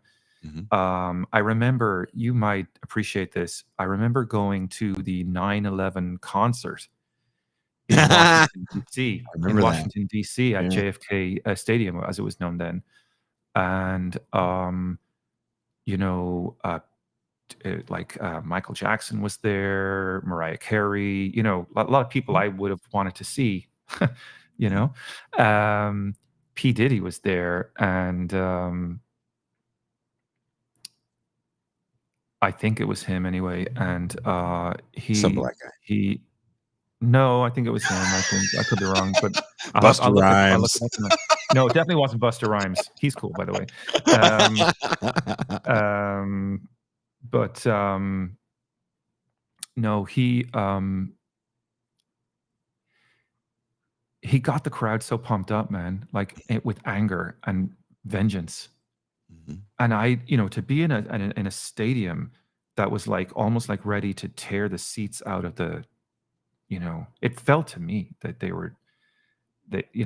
I wouldn't have wanted to be dressed in any kind of like culturally Middle Eastern appearing garb in that particular moment in that stadium, Yeah. like it would have been terrifying. The energy was, I never felt anything like it in my life. So it's just interesting how that culture existed then, and I feel like today, if I may, we can wrap it up soon. Sure. But one of the things that's really interesting to me now is like how, in a sense, you would have thought we all learned a moment from the WMD lie, right? When we found out that it was all a lie in Iraq, and then, you know, the George W. Bush. I mean, I guess he's rehabilitated now, but for a long time, he and the neocons were kind of disgraced, right? Mhm. And that gave us the Obama years, and who's his opposition? Mitt Romney, John McCain, people like this who were arguably critical in some sense of the war. Even on the Republican side, they were not necessarily, well, maybe McCain more, but Romney certainly was not a full-throated neocon. So I just wanted to mention that because I think it's kind of interesting now that those neocons kind of were found roaming and drifted to the Democratic Party, and now the kind of WMD lie that we're seeing now is of a very different nature. It's kind of shifted. Gene and I get into this sometimes. Your good Gene likes to debate me on Twitter on this subject. So we don't necessarily agree on everything on this, but yeah, it's a different, the war energy in the United States now, if it exists, isn't really articulated through that kind of evangelical Christian rally around the flag, No, 9/11 kind of stuff. It's something much different. It's I can't fully that's been articulate it to that's you, been but pivoted domestically, in my opinion. yeah, it's very middle class now. Yeah.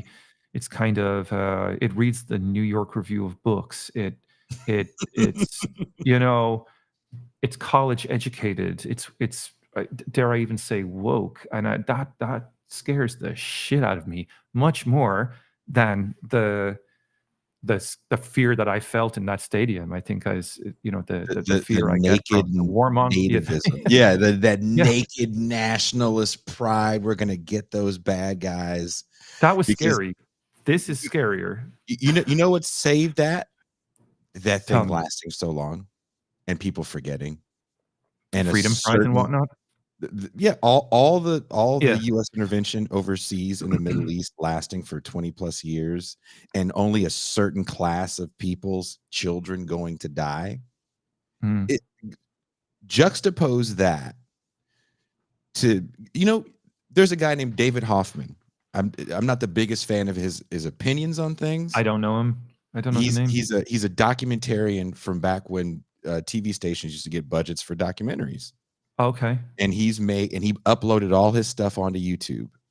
Mm. And take them for what they are. A lot of them are very conservative leaning, I think. But if you juxtapose some of the footage he has of Americans in different parts of New England talking about the Vietnam War and not wanting their kids to go, and all of these people that are coming back damaged from that war in one way or Mm. another, physically, definitely mentally. Um, and then look at what we see. Look at the class of people that are going uh, to enlist. We had a draft then, to enlist now. It's just such a different conversation. So for Mhm. so many Americans, it's just out of your peripheral vision. You just don't even pay attention to it unless you're like totally Mhm. tuned in. to politics. So I think our takes on war, just so this is where so many people are give a shit about Russia, Ukraine. Yeah, you're kind of reading my mind. Actually, I was kind of hesitant to bring it up, but I mean, I'll stop right I'm there. not naive. I don't think for a minute that I don't believe for a minute that Donald Trump is anti-war, right? I don't. But I also, I've been around this shit for a long time, and I can tell you, I can't name a president in my lifetime that probably killed fewer people using American military overseas, right? Like that might seem controversial, but I hate the guy. Don't get me wrong. Like I'm not a fan, but there's something strange going on when the Republican Party becomes the anti-war party, which is what seems to be happening right now. And in rhetoric, right? We don't know. In rhetoric, of course. Rhetoric, yeah. Trump was also not afraid to use the military to kill a lot of people, as we know. But it's just terrifying to me, though, that this is kind of the impasse we're at. Anyway, we're so far off the But subject of hey, Irish politics, this Jason. is I'm the so this sorry. is You can no delete all this from the Nicholas. podcast version. Nicholas, you are on This Is Revolution on a Saturday free show. This is Revolution. This is Revolution Podcast. It's Saturday free show. Why we call this Saturday free show, Nicholas, and everybody watching? Because That's me. We call it the Saturday free show because we get to go as long as we want. Mm-hmm. And and no one can stop us. You can't stop me right now. I got an internet connection. I still need to go pay the bill once the show is over. You know what's so funny? Right before we went on air, when I stepped away, I was like, "Oh, let me go turn the lights out and everything." I was like, "Oh, I forgot to pay the Wi-Fi bill." And in Mexico, there's no, we give you 5 days, and no, your shit is cut the fuck off. So yeah, really, I got really paranoid. I was like, "Get that negative thought out of your mind. I'm going to use the secret. I'm going to manifest a connection. Manifest a connection with the university. The universe, rather. The universe. The university. Pay my bill. So we're good. We're good, man. We're good. We've done over 2 hours now. I hope everyone is enjoying the show and enjoying this conversation. Please share it. I believe Jean put a link to your paper in the description. Oh, great.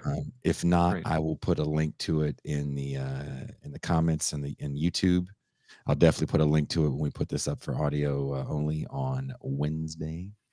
I definitely enjoyed. I wanted to do a Sinead show. Two sounds like I don't know if we should do a whole Sinead show. Yeah, maybe you're right. So there's some good people you could get on for that. I'm probably not the best one by any means or any stretch of the imagination, but I did enjoy the chance to listen to your thoughts on her. It's for some reason, I don't know why. I probably wasn't the hugest fan, but her death left me moved for sure.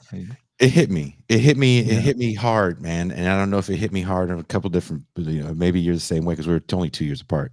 Damn, I'm getting older.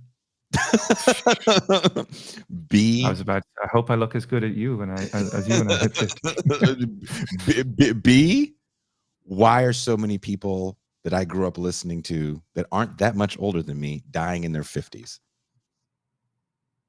Too many people that I've listened to growing up are dying in their 50s, which is frightening. 50 is a hell. I'll be 46 in 2 weeks. 50 is real close. So, that hit me. And then two, sadly, I think her voice on a mainstream level got silenced, but in the reality of her life, her voice never got silenced, right? She got to continue to make music the way she wanted to make it. And that's part of what I talk about living free. When you go and say, hey, I want to do This Is Revolution on Network X, comes at a price. Network X has demands for production alone. You got to change A, B, C, D, and this guy's got to do this, and you got to, can you not say this because you're upsetting donors?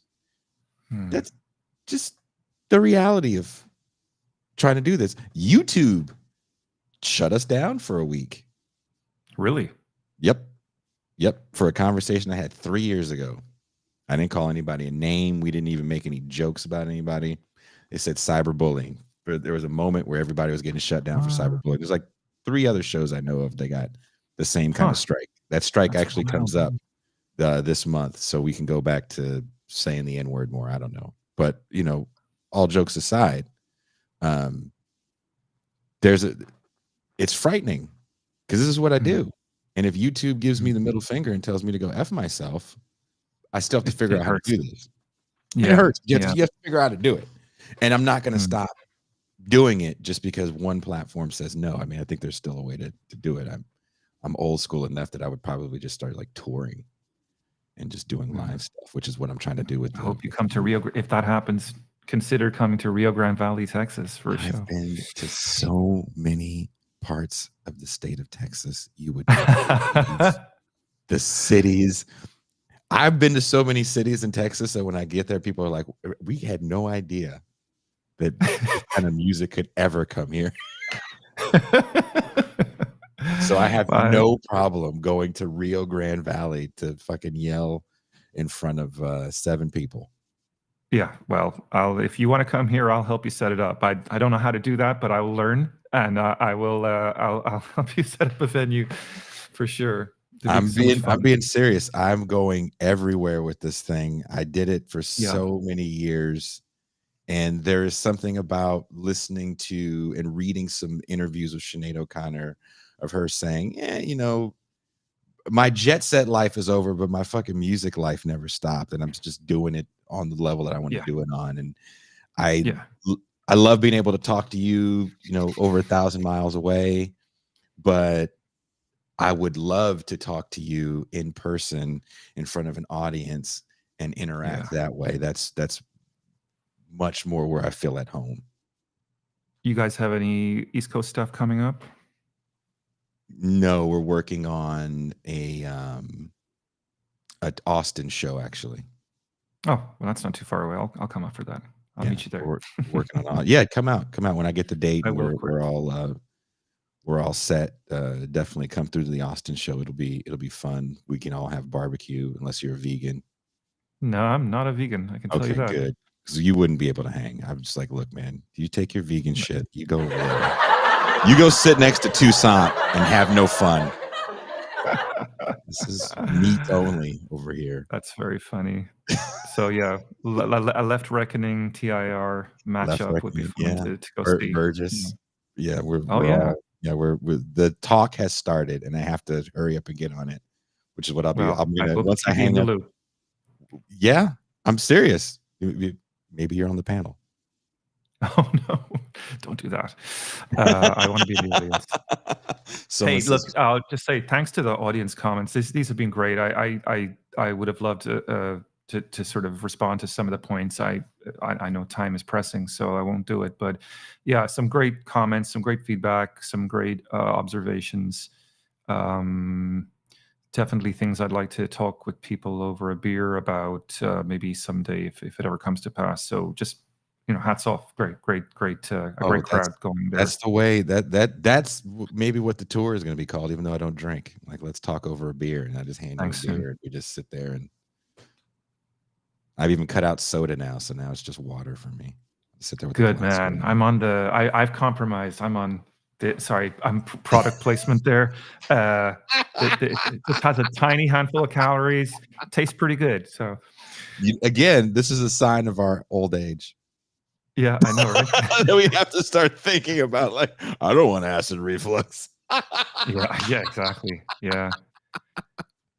Yeah, son of Ricky, Kostas Lapavitsas is good in the EU, but he was wrong about Grexit, and I think you gotta read Leo Panich to find out why. Just a Mm, little heads up there. A little heads up there. the great Leo All right, my Panich. friends. Hey, Brilliant. Nicholas, Thanks so thank you much. so much. Nicholas, thank you for hanging out. Peace, brother. Brilliant. That Have a is lovely one. Nicholas Kiersay. I wish I could pretend and have an Irish accent. I'm not even going to disrespect anybody Irish by trying to F up that accent. Um, I'm not going to do it. I'm not even going to try. Thank you guys for hanging out with me today. The sun is shining bright here in Mexico, in the western end of Mexico. I never get to hang out with the sun out. All this week, I've been just preparing for every show. So this is the final show of the week. And it was, for me, the heaviest show because I don't know much about Ireland. So I had to take a deep dive history course. So thank you, Jean Bajlan, for preparing notes. Thank you, Nicholas Kiersay, for your writing, which I read all night. and the things you gave us to look into for today's show. Really appreciate that. And like I said, there will be a link to Nicholas's writings. We will be back Tuesday. I'm excited. Toussaint will be back. I don't know if Pascal will be back. I'm not sure. I have to look on the schedule. But someone said Jason pretend to be a leprechaun. See, I can't do that. This feels offensive. Leprechaun feels like an Irish coon joke. I can't do it. I'm not gonna Irish coon. It's messed up. But thank you guys for everything. I will see you Tuesday. And we are out.